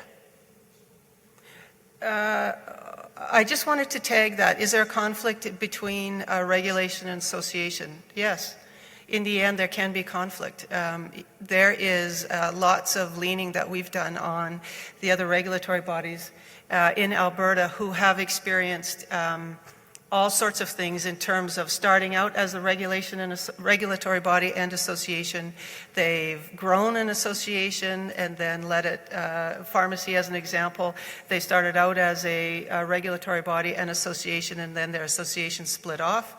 There's 8 regulatory bodies out of the 28 who they do a different model. The rest do association and regulation work, and it is a struggle to ensure that they are meeting their regulatory mandate. So anything that happens for us needs to demonstrate a clear accountability to regulation, and association is a secondary piece. So that will be a struggle and something that we have to pay attention to. The other thing I want to tell you about the other 2 paramedicine self-regulatory bodies. So Saskatchewan is simply the regulatory body. It has a separate provincial association that is having a struggle with maintaining sustainability, and it is the operators group that actually formed the association. So that's an interesting model. New Brunswick Paramedics are a self-regulatory paramedicine body, and in their legislation, they are regulatory and association by design. So it is a mixed bag what's out there. I think what we all understand is all practitioners need better access to many, many things, and there's lots of people who can do that. Okay. So we're discussing the second one here. Why are members being punished and forced to pay out of pocket with increases? I think we're still trying to understand how to answer that one best. That's a difficult one, I'm not going to lie. And so we're going to try and, I want to give you the best answer. I just need to understand that, I think, a little bit better. So let's just move on to the second one. With the change being made to eliminate laddering, no longer requiring EMR. Whoa, don't do that. Bring it back up. Thank you. EMR's piece per practicum. Is the college preparing for a problem? Oh, didn't you answer that one? Yeah. Oh, okay. So she answered that one. What is the college doing about making the ACP and PCP programs and practitioners an accredited degree program? So we are, this is another piece that we're pretty happy to be aligned with the Paramedics Association of Canada. They have, for many years, taken on the national perspective around CMA accreditation. So they have been a significant stakeholder at the table, helping to develop our previous years of CMA accreditation for paramedicine. And it is a mixed bag across Canada, the programs that do and don't achieve by design or default accreditation through the CMA. The CMA has, probably most of you are aware, the CMA has moved away from doing allied health education accreditation. And right now, Paramedics Association of Canada, the Canadian Organization of Paramedic Regulators, the Alberta College of Paramedics, New Brunswick College of Paramedics, Saskatchewan College of Paramedics are all working with Accreditation Canada and what's called an HSO group, which is part of Accreditation Canada, to see if we can figure out a model that will suit paramedicine education accreditation across Canada. We will have outcomes, because we must, by February of 2018. We'll understand what the model looks like and who's willing to sign on to that model. That's where the discussion is at right now. Hi. How's it going? Okay. So to go back to that question, we're all sitting here and we feel like maybe it hasn't been addressed the way it should be, and maybe it can't be addressed the way you want it to be. But we need to align some expectations. We have to ask ourselves what's a realistic expectation, and the decisions that are made at the committee and some of the committees of council aren't always going to be to the will of the practitioner. That's not, unfortunately, the way it's designed. It's through the processes and tools that are provided to us through the HPA. So, and the other part of that is a lot of those processes are confidential, and some of the information that's broadcast or put out there, and you know how it goes when information goes from one person to the next person to the next person. Sometimes it changes its face. You may not always have the whole story, and that leaves people surmising. And further to that, there are appeal processes for these decisions, and some of these decisions are with those appeal processes. And if they come back and tell us that we made a bad decision or we didn't do something we were supposed to do, we're going to listen and we're going to admit we made a mistake and we're going to make it right. That's what this council's doing right now. So I don't know if that's the answer you wanted to hear. We promise you that maybe you won't always hear what you want. You may not like what you hear, but we want to address these questions you guys have, and that's the answer.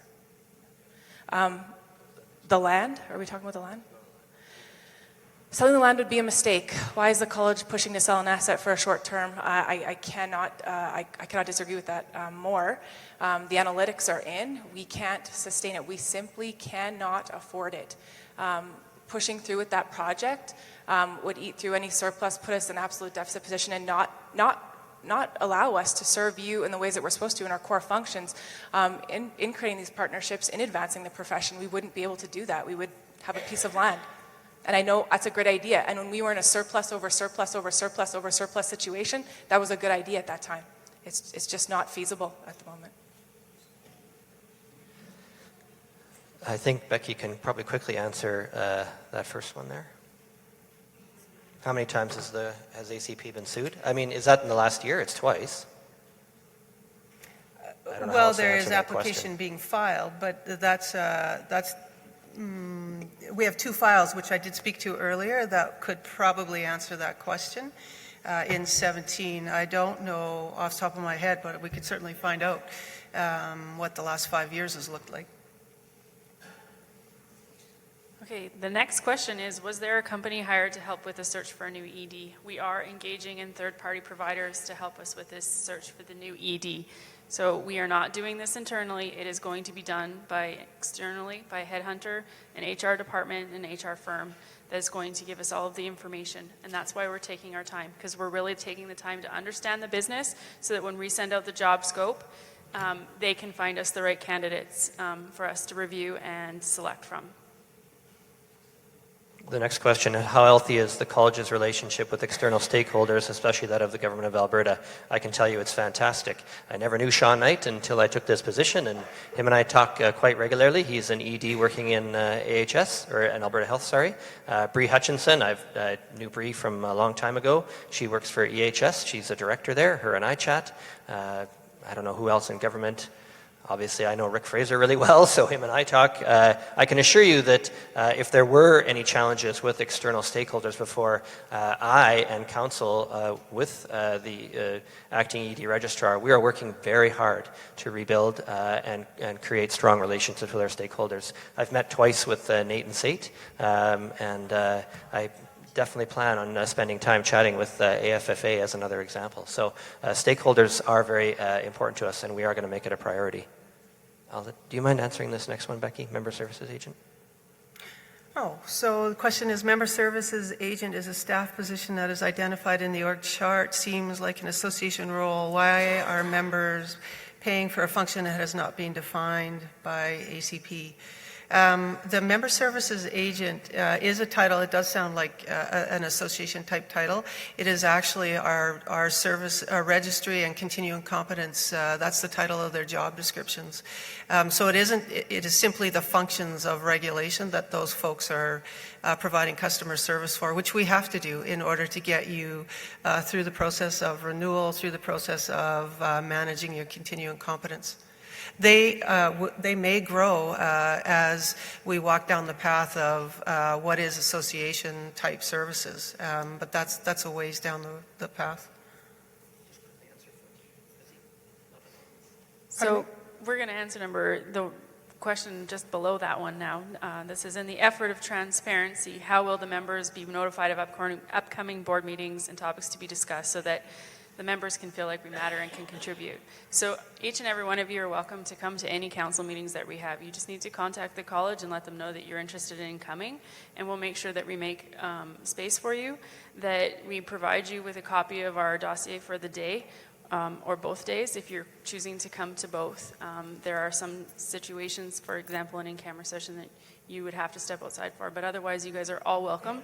All you have to do is contact the college. We'll let you know the day, what time, where you need to be, and you're welcome to attend. Time?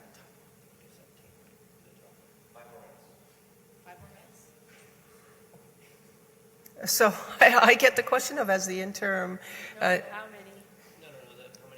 how many wrongful dismissal lawsuits are currently filed? I did answer this question, I thought, in terms of the wrongful dismissal. We have one file that is currently in process. I wouldn't use that language, but we certainly have one HR file that we're working on with an employee who did not agree with us abolishing that position. So that there is one, and I don't know the outcomes yet. Oh, I just wanted to quickly answer. Easy question, could the slides be made available post this meeting? Answer is yes.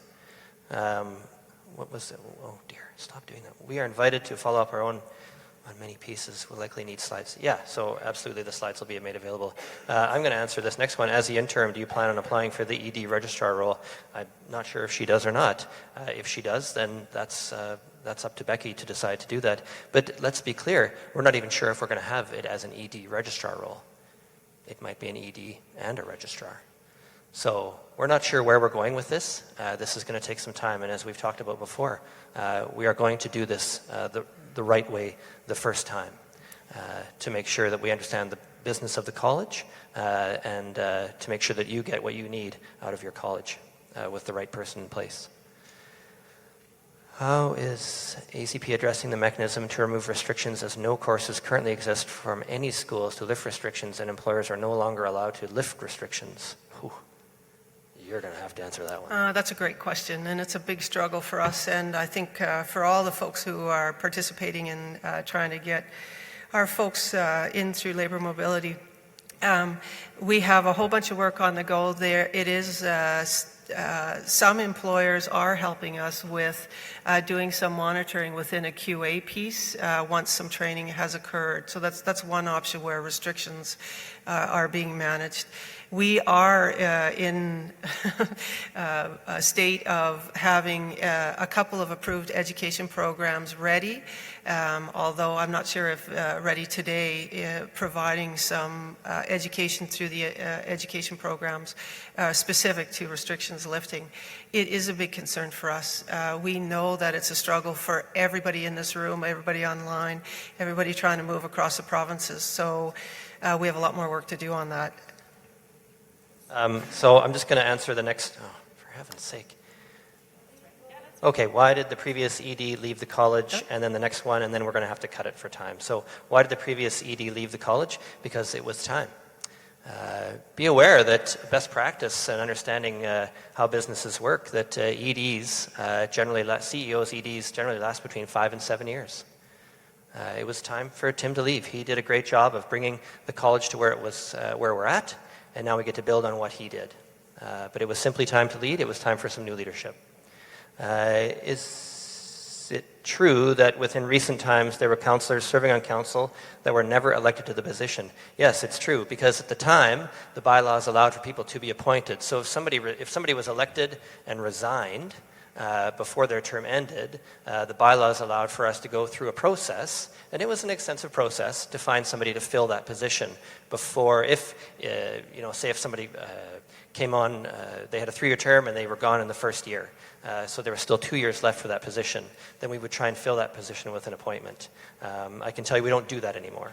That's been removed from our bylaws. If true are there? No, they are not still serving on council. Funny thing, anybody who was appointed to council actually never lasted out their entire time either. So that's no longer happening either. So that is going to be time. Oh. When will these questions be available, Tanisha, for reference? Thank you. Good job.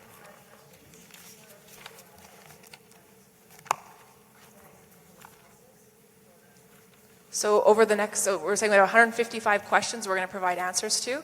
And so basically that does take time to answer that many questions, some quality response, and organize all that information. So over the next couple of pulses, we'll have that information to you.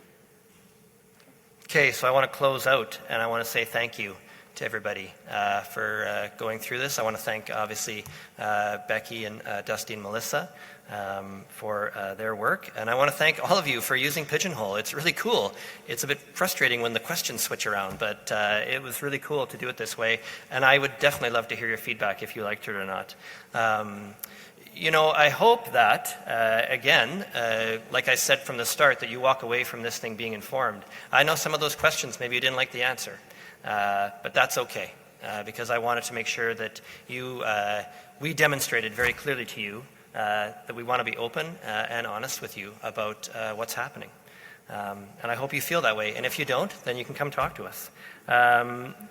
So lunch is ready. It's a breakout room across the hallway. Please go help yourself. And here's one thing that I wanted to talk about just a little bit. So we're working on building a video library. And this is really important, because it's really important for future paramedics to be able to come back and look at who we were. They can understand their history as they go forward into theirs. So I see there's people like, I know he's talking right now, but like Russ Bourne is there, Dave Evans, Steen Peterson, Darren Sandbeck is here, Ken Morris is here. We need you people and all of us to go and spend time with this videographer, with the questions, to start building this video library for the future. It's incredibly important that we do this, so I ask that you please take the time. So I think it is, make sure you check, 12:45. So we want to be back at 12:45, is that right? Huh? 1:15. Oh, okay, 1:15. Be back here. Thank you again. See you soon.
I hope that TED Talk gave you some food for thought as we go forward into the President's address, which is going to be a lot different than previous President's addresses, because I don't want to sit up here and give you line items. I actually want to try and provide you with a vision for our profession.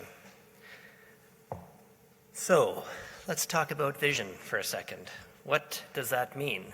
Where are we going as a profession? What does our future look like? And where does that come from? The vision for our profession starts here with council. It starts with the strat plan. We have this idea of where we want the college to go or the profession to go, and so we start with the strategic plan in making that happen. And it is truly, I think, my role as your president to provide the vision. When we were up here answering questions earlier in the day, Becky was answering most of the questions, and that's because she's the details person. I am the vision person. I did one of those silly online surveys, like the kind where you can, which Star Wars character are you? And, I always end up as like Obi-Wan Kenobi. But I did one of these online surveys, and my leadership style is a dreamer disruptor. I don't know if that's a good thing. I think so, maybe. Because I want to plot a course, not just 20 years into the future, but 50 years into the future. Where is our profession going? I want to start, oh dear, this is where I'm going to,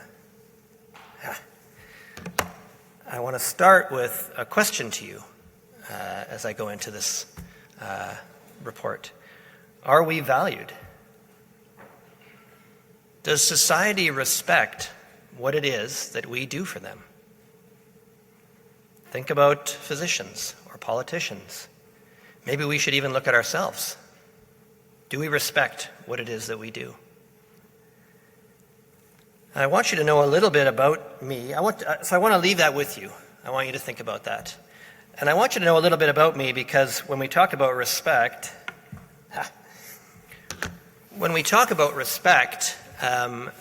there's this, apparently there's a myth out there that there's some paramedic Illuminati secret society that exists. And they control everything that happens in EMS. And I'm a living example of the fact that that is completely not true. I'm just a paramedic, man. I work downtown, Medic 206. I go home, see my kids. That's my priority. And after 28 years, I can tell you right now that I still love my job. And I say that knowing full well that on Facebook are some of the people that I work with on C-Shift downtown. I still love my job. I think we are so fortunate to be given the opportunity to do what it is that we do for society.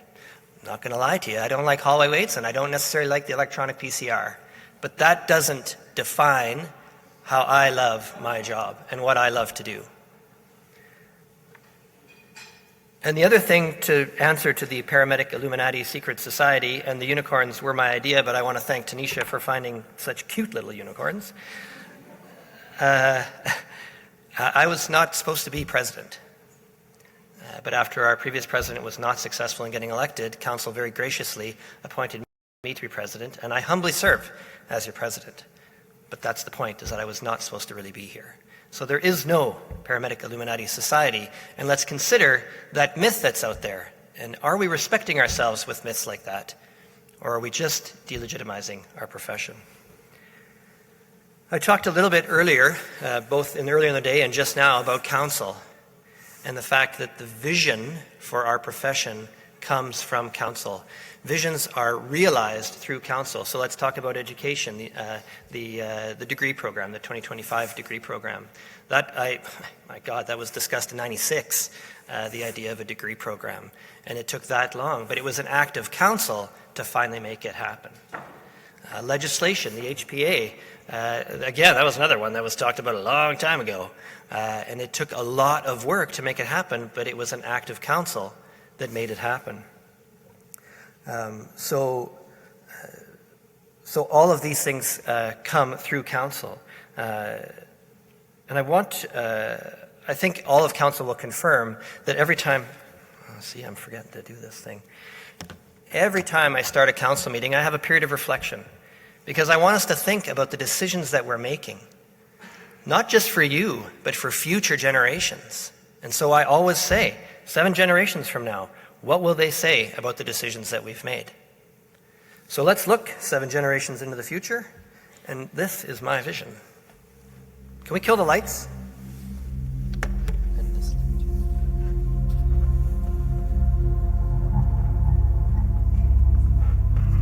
For all its material advantages, the sedentary life has left us edgy, unfulfilled. Even after 400 generations in villages and cities, we haven't forgotten. The open road still softly calls, like a nearly forgotten song of childhood.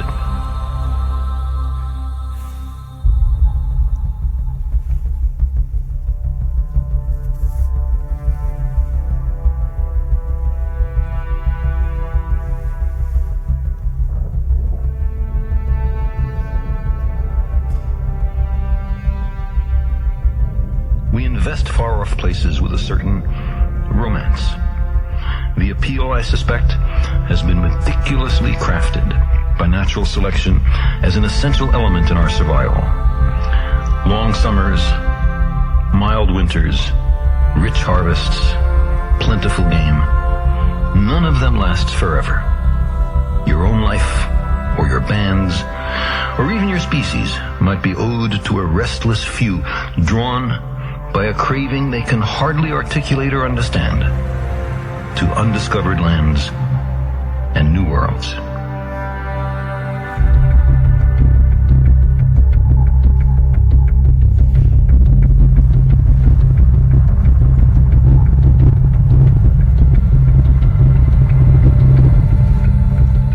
Herman Melville in Moby Dick spoke for wanderers in all epochs and meridians.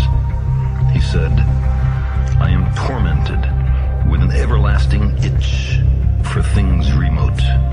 I love to sail forbidden seas."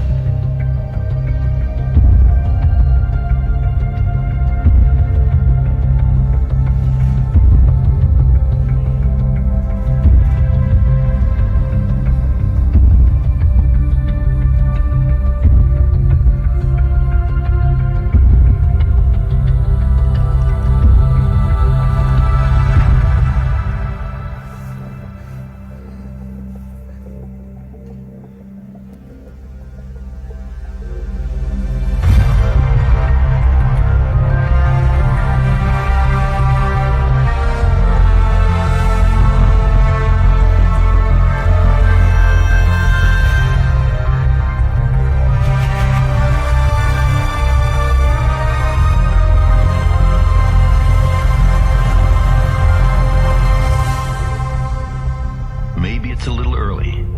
Maybe the time is not quite yet.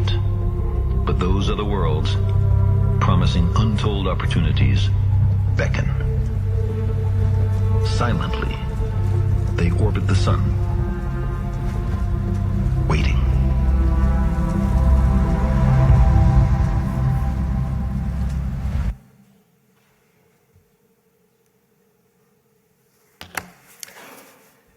Space. So, and I'll get into some of the details around the dates or the deadlines, but when they start having the conversations about going into space, where are we as a profession going to be?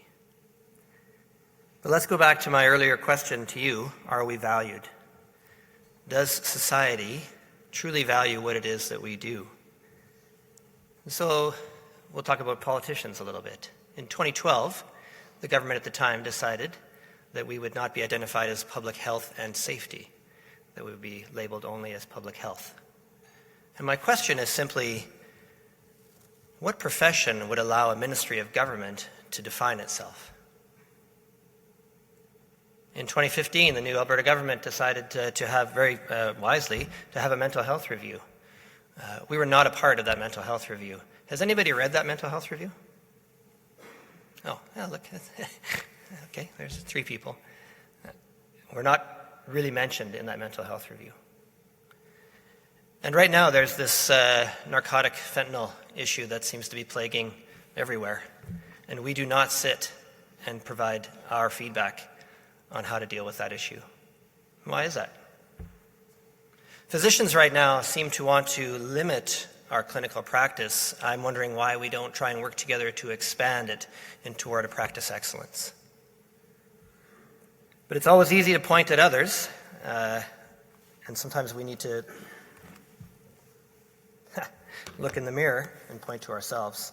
I want to read to you a few comments, some emails, two letters that was sent to the health minister. I'm not going to read the whole thing, obviously, for time and other reasons, but I'm going to read a little bit of it. It's a safe bet that the college does their best to keep you in the dark as much as it does the membership. Recent claims of transparency have not materialized. A survey does not equal transparency. Why is there no access to all publicly elected council members? Not true. How many legal actions have been filed against the college in the past 2 years? You know that. How many actions are still outstanding? We have only heard of one, but we are convinced that there are more that we haven't been told about. How many people have been terminated without cause? And why would the membership bear such financial burden? Where's the other one I wanted to read? Is there a reason why you're dragging your heels? Oh, this one's directly to me. Is there a reason why you're dragging your heels on posting the positions of the executive director and registrar? It's starting to smell very backroom dealish as the days turn into months. Perhaps the membership would like to see some fresh perspectives in the college. Wouldn't you agree? Do other people in your membership not deserve the opportunity to compete in a fair and transparent competition for the job? Is the college conducting some sort of private executive search out of the view of membership? Hopefully not because it would not pass the smell test in this new era of transparency with the membership. Letters like that and dialogue like that, and remember, those were sent to the Minister of Health.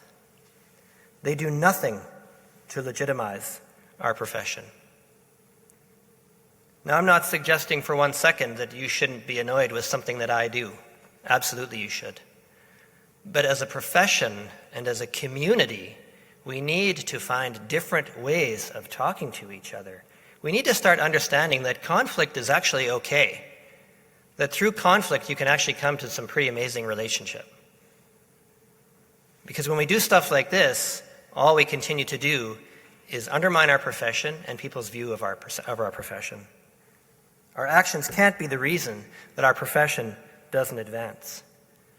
I'll explain it a different way. We co-create our history together, whether we like it or not.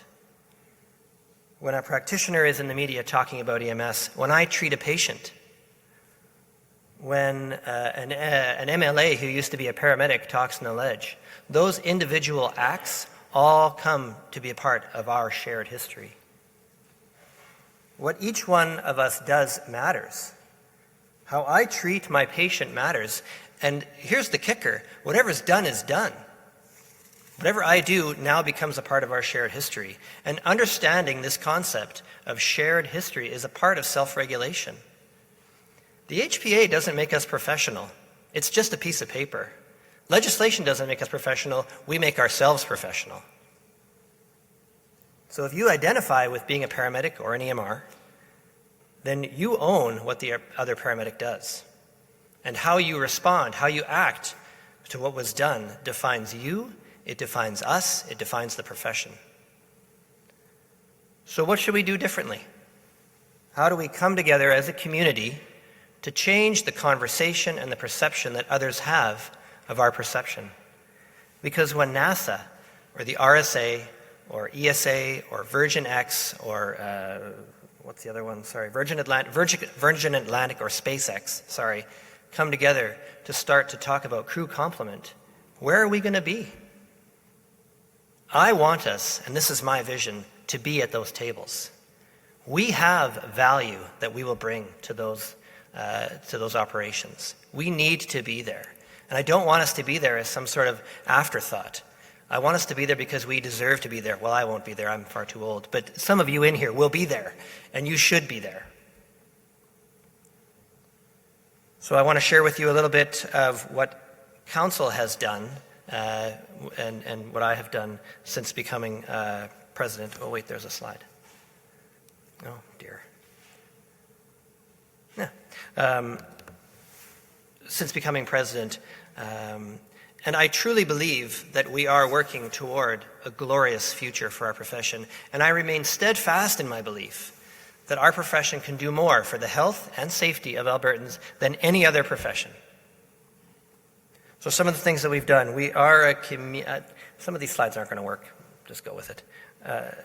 We are a community, and we need to come together as a community. So one of the first things that we did was we invited administration into lunch with us.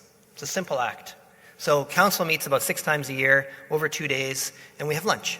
And I insisted that we bring administration in to break down those silos. It's not administration and council. We are together. The other thing, we brought in the committee chairs. So you remember at one of the first slides I showed, there was some committees, the registration committee, the competence committee, the working group for membership lists. We invite those chairs to come in and interact with council. How can we serve them better? What do we need to do?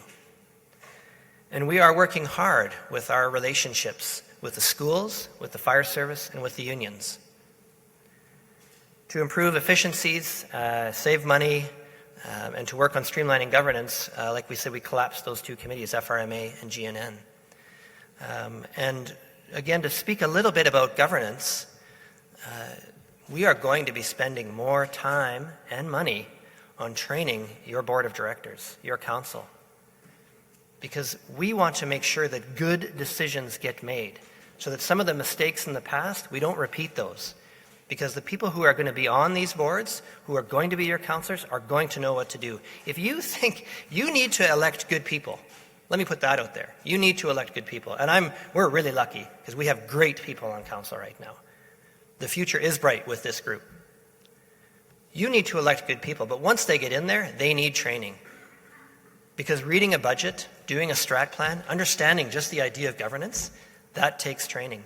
If you look at just Google, the top 5 companies and why are they successful, and they have like a list of 5 things that they do, invariably one of those things will be governance training. It is vital that we do this for a successful future for our profession. To demonstrate accountability, not only will the executive director be getting a performance review, but all of council will have a performance review. For the long-term sustainability of the college, we learned this, we stopped the building project. We've approved the university degree, and we're going to be working through how that's going to look. I know there's a lot of questions, and we're going to work through it. And I hope you'll all agree that there's more access to the president. President-council@collegeofparamedics.org. I'm not the quickest, but I have responded to every one of the emails that's been sent to me. And then there's the President's Pulse message that we send out. Moving forward, the college is going to focus on its regulatory work. And we're going to use, oh dear. Do I go again? Oh, there we go. We're going to use practice excellence as a guide for moving that regulatory work forward. The other thing that we're going to be doing, the second thing we're going to be doing, is that the college administration is going to be a great place to work. And that's important for all of you, because when you phone up the college or you have an experience with the college, when you're talking to the person on the phone or the experience that you have, that's going to translate to you. They love their job. They love where they're working. And you deserve that. You deserve to have a great experience. And then the last thing we're going to do is we're going to support the profession with things like research. And again, we're going to be using practice excellence as its value. Before I close, I want to share a conversation that I had with a friend of mine a couple of years ago. Catherine was a partner of mine. We worked downtown, and she left EMS about 5 years ago for the big towers of oil and gas, and she works for Husky. She's worked for Husky ever since. Catherine's been incredibly successful. She's twice won the President's Award, 2 years in a row, which has never happened with Husky. And apparently this is a big deal, although I don't really get it, but she got a big corner office on her floor. I don't know. Apparently this is a big deal. But I sat down with Catherine and I said, I didn't mean to be a smartass, but I said to her, you've been really successful. What's the reason? And this is the point of my story. She said, because we undervalue what it is that we can do. Our ability to make snap decisions with limited information, coupled with our ability to be highly adaptable, is invaluable. Catherine's ability on the 40th floor of the Husky Tower to be a paramedic and do what she knows what she can do inspires those around her. And the president of Husky sees it. Oh. Ha. Going into space is going to happen. I just finished listening to a couple of podcasts, one from NASA and the other one from CBC about NASA. 2026, they expect to have, and that's 9 years. 2026, they expect to have a space station around the moon with a full complement of people on that space station. And then by the end of 2030, so say 2037, they expect to have humans living on Mars for an extended period of time. And by an extended period of time, they're saying 1 to 2 years. So my question is, back to you, are we valued? And I say absolutely we are. What we can do every day and how we operate, how some of us still operate when you go into management or into research. You want things done right away and you're always trying to solve problems immediately. That has immense value, and it would be immensely valuable in situations like this when we're sitting at the table with SpaceX or Virgin Atlantic or NASA. We would provide immense value, and we need to recognize that. The first thing that we need to do, though, friends, is we need to start changing the conversation that we have about ourselves. And by changing the conversation, we open up the opportunity for people to change their perception about us and for us to change the perception about us. We need to come together as a united community, believe in a vision, and move forward, united as PCPs, ACPs, EMRs, researchers, educators, managers, and provide Albertans or Martians with the best out-of-hospital or pre-hospital care. There's no doubt that the work that you do is amazing. Whether you work industrial or metro, whether you're young or getting a little old, there's no doubt that what we do is immensely valuable to society. Let's get out there and realize it together. Thank you. Live long and prosper. I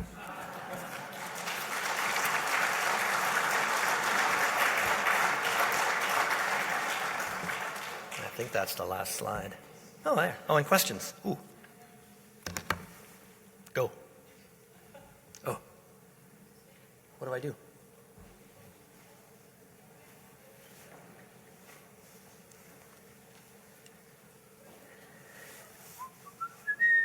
you want to come up and sit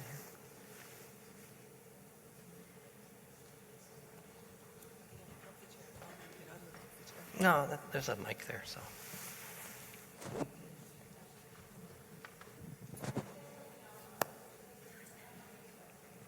Let's just wait for Pigeonhole to fire up here. Give us a second. They're vigorously working away at it.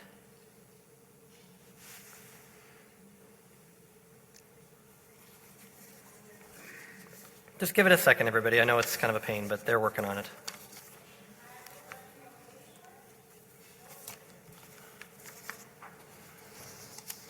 As you admit to not being elected to your position, do you consider your serving as president as a contradiction to your earlier statement that there will be no further appointed positions in council? All right, well, fair enough. I was elected to council, and the process, as is with most boards, again, if you understand board governance, you'll understand that with most boards, the board then elects a chair or appoints a chair. And so that's what happened. I'll leave that one there. Will it be possible to speak to someone at the college instead of unanswered voicemails and emails where we get to hear how much they love their job?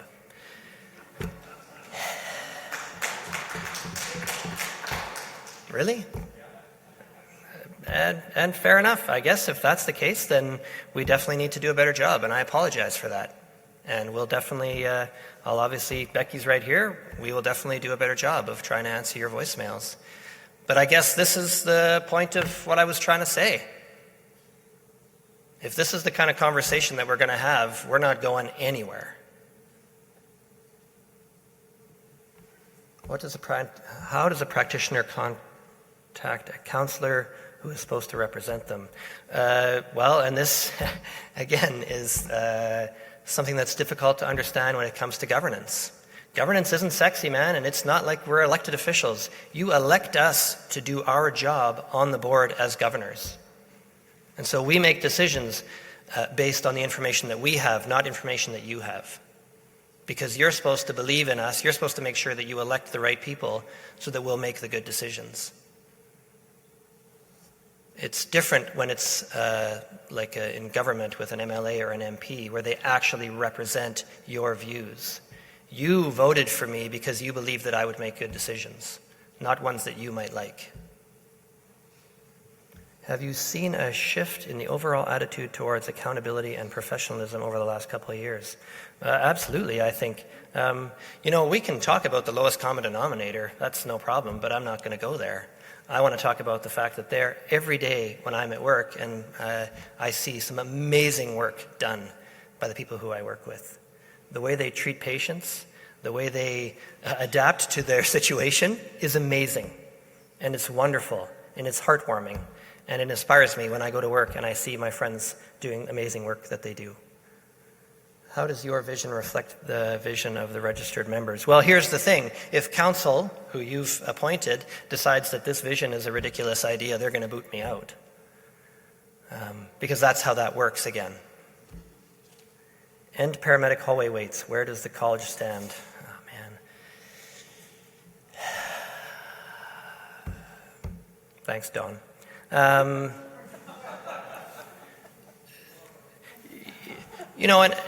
So Don, I'm going to share with you and everybody a story from sitting in the hallway just recently. People were villainizing you. I couldn't believe how they were speaking about you in such a derogatory manner because of what you're doing. And it pissed me off. And so I stopped them and I said, wait a second. I don't agree with how Don's presenting and pushing his hallway weights thing. I don't agree in his uncompromising view. But what Don is doing is right. And we need to look at Don and we need to rally behind Don and support him. Because he's right. Yeah, I think he needs to change how he's presenting it. But he's doing the right thing. And instead of villainizing each other, instead of going behind dark corners and gossiping or talking to the paramedic Illuminati secret society, we need to start changing the conversation that we have about each other, including Don. So Don, where does the college stand? Dude, I don't know how to answer that. Do you want to try? I really don't know how to answer that. Obviously, this is a difficult, complex situation that's not black and white, man. It's not going to solve itself overnight. And I know that's not the answer that you want. It's a complex problem. It's nuanced. It involves so many different assets of government that I don't even understand. I don't know how to answer that, man. I just don't. So I'm sorry. Won't paramedics in space make for a very long transport? Well, now it depends. From what I've learned, depending on how the Earth and Mars kind of in their cycles, it's between 3 months and 6 months. So it would definitely be a long transport time. Not going to make 8 minutes there. Who will perform the individual council performance reviews? It's a process that's, what's the word I want to use? It's a pretty clear process. There's some pretty strict guidelines. So it'll obviously be other councillors who are performing the performance review on council. And it's a pretty strict process that you go through to see if people are functioning to the level they should be functioning, and if they're not, what do we do about that? And to be honest, this is just an idea that we've come up with recently, so I can't really provide you. Again, I'm just the dreamer. The details are with others, but this is what we're going to do. We are going to have performance reviews in an attempt to be more accountable. Trying to receive answers from same administration positions has been a challenge. How are you cultivating a culture of change in this area of the college? I don't understand that question. Trying to receive answers from some administration positions has been a challenge. So I think what this person is saying is that in trying to get answers from certain positions has been a challenge. How are you? Okay, well, and so I think it would go into that whole idea of the college is a great place to live. So if somebody loves their job, if they love coming, then giving you the answers that you need should happen. I mean, obviously one fella feels that that's not, or a group of you don't feel that that's what happens, and that's not cool. It needs to change. And what I think I'm hoping to do by making sure that, and council, making sure that the people who work for the college love their job is that you're going to get your phone call answered right away. You're going to get your emails answered right away. That's what should happen. And if it's not happening, then we need to know about it. And that's why you have direct access to the president. I'm looking at that guy over there, but I can tell he's not looking at me. So I want you to know that. That's why there's direct access. So if you're not getting the feedback that you want, then you need to let me know so that we can change the conversation that we have about each other. Are you asking us not to question how things are done? Oh, of course I am. And that's why you have access to the president. That's why you do have access to your counselors. You should absolutely reach out to your counselors if you want to talk to them. Then support you even when we don't agree, just for the sake of it.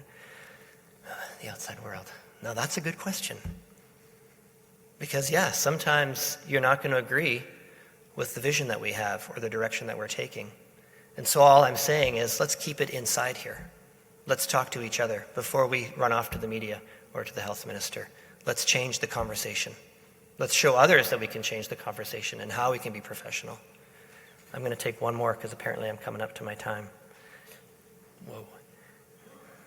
Is there something being done to improve our public identity rather than being seen as a public constant like air, water, and politicians?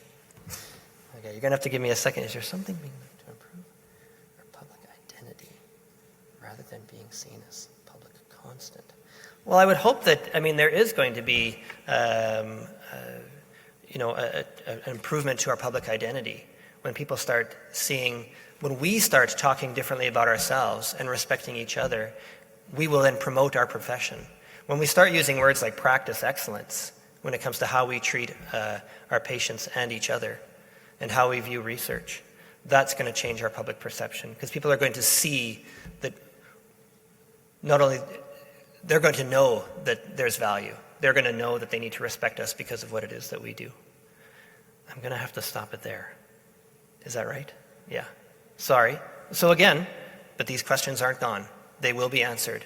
We have a ton of questions. They are going to be answered in upcoming pulses. So thanks, everybody. I really appreciate your questions. Now it's up to Becky to start with the next session. Thanks again.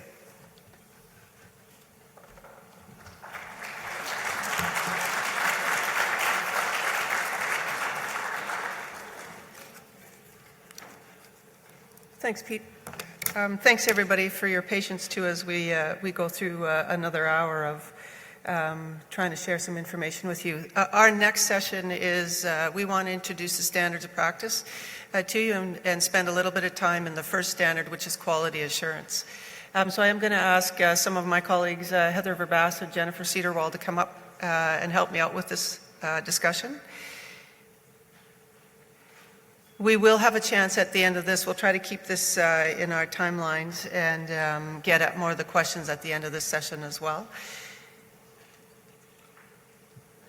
So those mics, I don't know if I actually got one to turn on or not.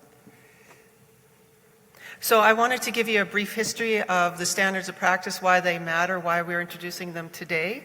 They have been enabled since we transitioned to HPA last year in September. And the college is yet to spend a lot of time with you and all the practitioners around this topic, so we have many years of work to do with you. The document that you got, if you didn't get, we're going to speak to this and it will be up on the screen, so if you didn't run out back to the reg desk and pick one up, that's okay, you'll be fine without it. I would ask, though, that if you didn't get one, that you please leave today with one. It's important that this document starts to become something we're familiar with and something that's out in our communities of practice, at our workplaces and, in your offices at home, so that we become familiar and it gets to be something we're completely aware of. The standards of practice and the code of ethics, we'll speak only to the standards of practice today, are a requirement of any regulatory body and profession who transitions into the Health Professions Act.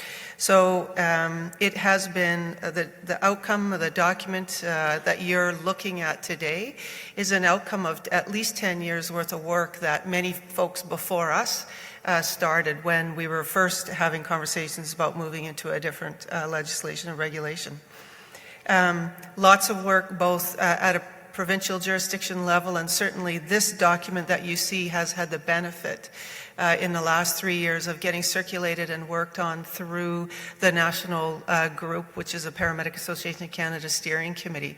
So it has had lots of eyes on it, lots of feedback from both paramedics in our profession across Canada, in Alberta, and then physicians, nurses, and respiratory techs, for that matter, have had lots of input into this piece.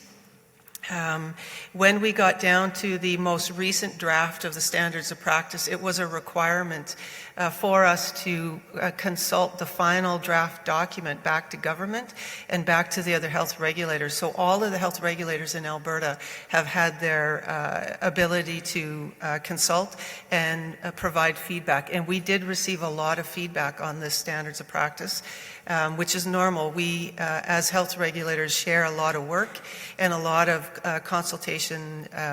We beg, borrow, and discuss how standards of practice can best be developed. So you'll see in our standards of practice, there is some familiar language. If you compare ours across the other health regulatory bodies, we have borrowed and leaned on what others have learned works in terms of standards of practice. The first consultation that we did was in 2013. Your registration fees did support a 14 location consult across Alberta. So we were in rural and urban Alberta for about 6 months, talking to many practitioners and stakeholders about what is in the standards of practice. We did send it out for consultation through our email function and got a lot of significant feedback from practitioners. I can't remember what the actual response rate was, but it was high, and we had really great anywhere from grammar errors, language errors, to concept feedback that people were picking up. So this is our first chance to say thank you for supporting us in the creation of this document. Any future changes that come, and there will be changes to this document, both revisions and additions, you can imagine once you take a look at it. It's the first iteration. We've got a lot of work to do. Your feedback and consultation will be a requirement for us to manage and complete before we can make changes to this document. So know that and look forward to that. What else can I tell you? The document is, as I said, a requirement of the HPA. It is the document that we all use, the public uses, other health professions use to look at how we are doing practice and what we do as practice. And so that's a little bit different than comparing what protocols might look like. This document sits outside of that piece. It is a complementary document to a scope of practice. Right now, we lean heavily on the NOCP 2011 competency profile. We have a code of ethics, and we have a standards of practice. That is how we look at ourselves. That's how we judge what we do. Okay.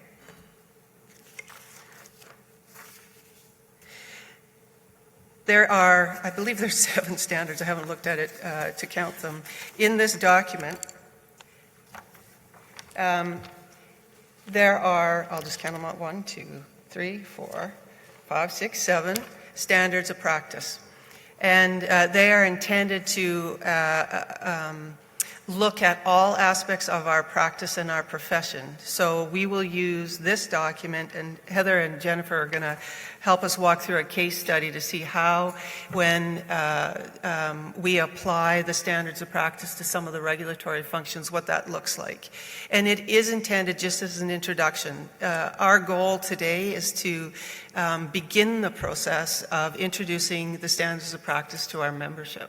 So it isn't intended for you to walk away and be thoroughly aware and competent in what this document means, but it is intended as an introduction to say, this exists, you do need to know this document and all the contents of it.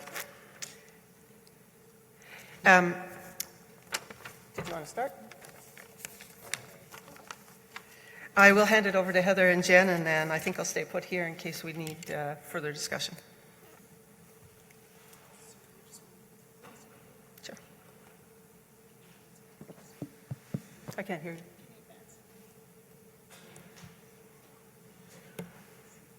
Okay, I got it. Can you hear us? Can you hear Heather at the back? There you go. If not, I can yell. So we just thought we'd have a pretty straightforward and simplistic case study to go through to help highlight what happens to practitioners related to the standards of practice and a quality assurance and improvement model. So we have Paramedic Smith, who's a primary care paramedic and is in clinical practice. And it's noted that Paramedic Smith seems to be struggling a bit with the IV attempts. The supervisor was informed that the IV attempts for this paramedic is numerous on several occasions. So the supervisor took the patient care reports and took a month's worth and reviewed them. And in that, the supervisor noted the following. There was several attempts documented of IV access, and often they were unsuccessful. There was no pattern to the situations, either setting, age of the patient, or medical circumstances. The supervisor pulled Smith aside and says, "Hey, what's up?" And Smith says, "I really am awful at IV starts." The supervisor then reports Paramedic Smith to the college. This is different. So what happens to Paramedic Smith when he gets reported to the College for Unskilled Practice is he goes before the Continuing Competence Committee. It's not a bad thing. The committee gets together, they take a look at Paramedic Smith's education, where they're at with their skills, and recommend some educational pathways and provide support for this paramedic to get up to the standard for skilled practice. The committee can also apply conditions on the practice permit to allow time for Paramedic Smith to go through that education, not be put in situations which would be contradictory to that. Paramedic Smith goes through the education, conditions are removed, and Paramedic Smith is a skilled practitioner serving Albertans today. So that's scenario one. Can you advance, please, Becky? Okay. The next situation is a little bit more tricky. So the supervisor pulls the reports, same situation, same scenario. Supervisor pulls the reports, and hey, Paramedic Smith gets IV attempt every time. Supervisor thinks this is rather odd, talks with some partners, talks with hospital staff, and the feedback comes back, you know what, hey, these patients coming in, they often have several IV attempts in place. It's often frustrating for lab, and it seems to be back to Paramedic Smith. So there's a discrepancy between the documentation as well as what's being actually happening in the field. Paramedic Smith gets reported to the college. Only this time, Paramedic Smith doesn't go to competence committee because Paramedic Smith has been fraudulently documenting. Paramedic Smith goes to the complaints director. The complaints director launches an investigation and can either turn around and say that based on the findings of the investigation, can have an agreement put in place with Paramedic Smith, can apply sanctions, remedial education, can fine them, can suspend or restrict their practice permit. So two very separate situations, and one is around misconduct or unprofessional conduct, and the other one's more about unskilled and going to the competence committee versus to the complaints director.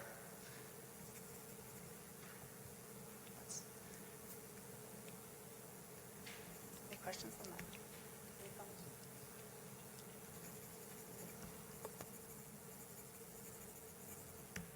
Sorry, next slide. Sorry. Oh, okay, we will leave it there. Yes, please. Okay, so that's just two very simple, just a very simple case study to walk through what some of the outcomes can be if being referred to the college. The college isn't there to get paramedics. We're actually there to support paramedics through the education, because without people out on the street working, we're not serving the Albertan populace. The other piece about the standards of practice that we wanted to draw attention to was to talk about the very first standard, and that's the quality assurance and improvement standard within the standards of practice. This is a shift in our legislation, and it's a dramatic shift and probably one of the largest changes our profession will see. And it talks about having a quality assurance and improvement in place in order for practitioners to practice effectively. So this system of quality assurance and improvement, it speaks to an oversight or checks and balances within a system to ensure that the practitioner is giving the best possible care, as well as receiving feedback within that system to inform their education and how they can improve their care. So it's a relationship between the practitioner, the employer, the college, and all other stakeholders right across the profession. That's a brief summary of that. Well, I'd like to add to that. Thanks, Heather. And Jen, I'll let you jump in as well. The quality assurance that we're most familiar with at this point happens still in most of our practice settings, and we know it as protocols of medical control, ongoing audit, online medical control. Those are components of, they're solid components of a quality assurance piece. The language in our standards of practice speaks to those components and the future in terms of improving our QA piece in all of our practice settings. So as an example, other health regulatory bodies have, in addition to what we're used to, I think, in paramedicine in terms of protocols, direct consult with physicians, online medical control, pre and post call. There is a lot of other aspects such as peer and team review, and I think certainly in my past, peer review of a retrospective review of chart review used to occur by paramedics, and maybe it still does in some cases. The UK paramedicine system has this incorporated into their model for a QA perspective, and they find it quite valuable. Audit and feedback is something that Heather talked about in terms of having the relationship, and we do experience that now. We have a pretty reasonable system in place, and we need to, part of our accountability as practitioners and under the standards of practice is to start supporting that QA model that's in place and currently in place and coming in our future, regardless of where we're practicing, because it may look different in our futures, whether you practice in the back of an ambulance or whether you practice in a clinic. QA might look different. We have a role, and I guess that's the message hopefully we can get across today, is that we are responsible and accountable for ensuring that that happens. A couple other components that I just want to put on your radar to start thinking about in terms of what is good QA includes things like checklists. So checklists when we're doing practice. I think about the RSI checklist that used to be on the trucks in Calgary Metro. Logbooks, portfolios, data monitoring, real-time data monitoring, protocol education, which I think most of us have good access to. At least our systems in Alberta are pretty strong in that piece of it. We have updates that come from our protocols or protocols that are in place.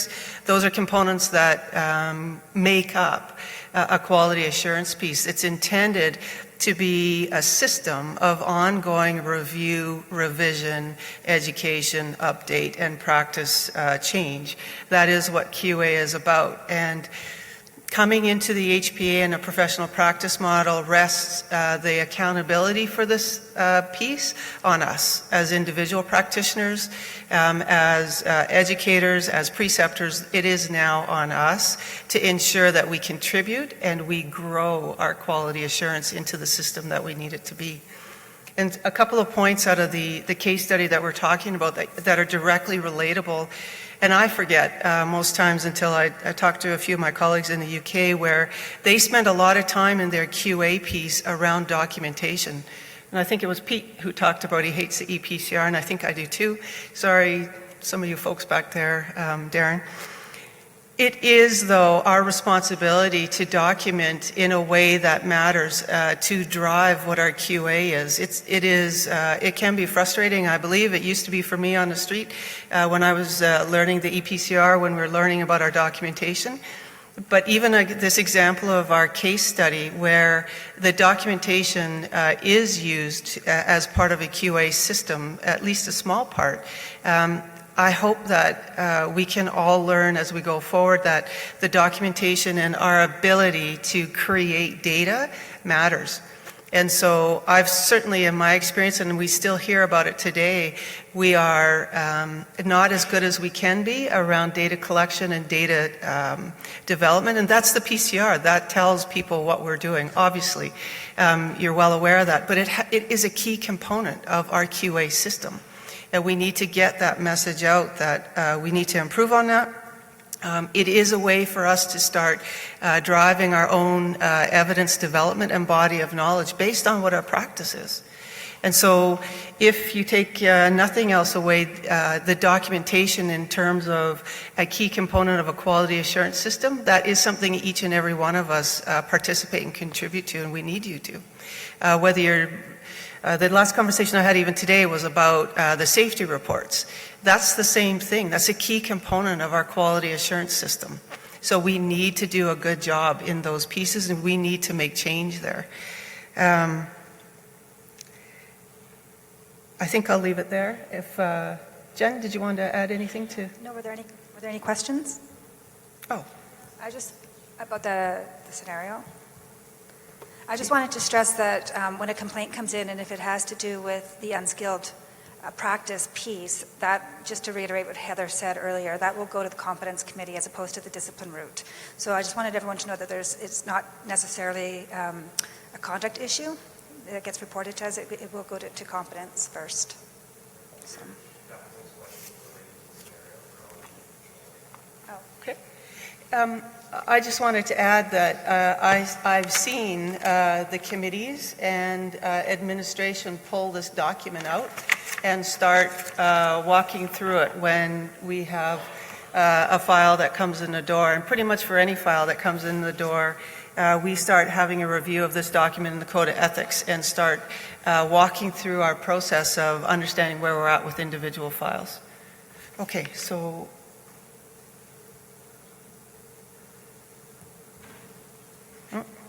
there we go.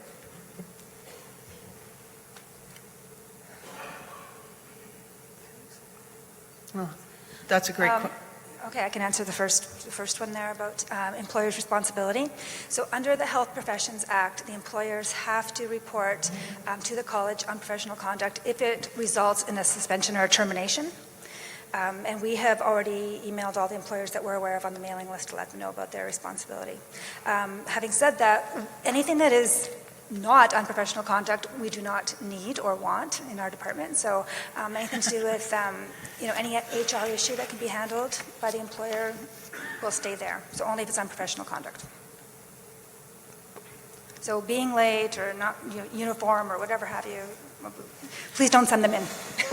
But do send it in if it is about competence. There's a couple of reasons why we want to know about competence issues. One, we're tracking it and trending it because that helps inform the continuing competence program and what is required or needed professional development for our profession on a global scale. It's not always beneficial for one employer to focus one area and those practitioners gain the benefit of that education and not being applied globally, because we do want to ensure that all our practitioners are giving the best possible care. So it's not a punitive thing to come to the college is really what we're trying to share. And so we're looking to understand the trends, we're looking to understand what are the issues and where are the gaps, because if it can inform our entry to practice or post-graduation, we want to improve what the education is for the professional who is out there providing care.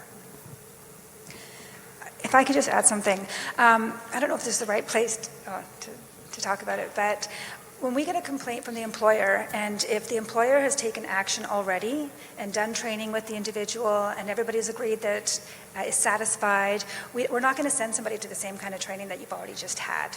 So we also look at what the employer has done as well. I just wanted to note that. Pardon me?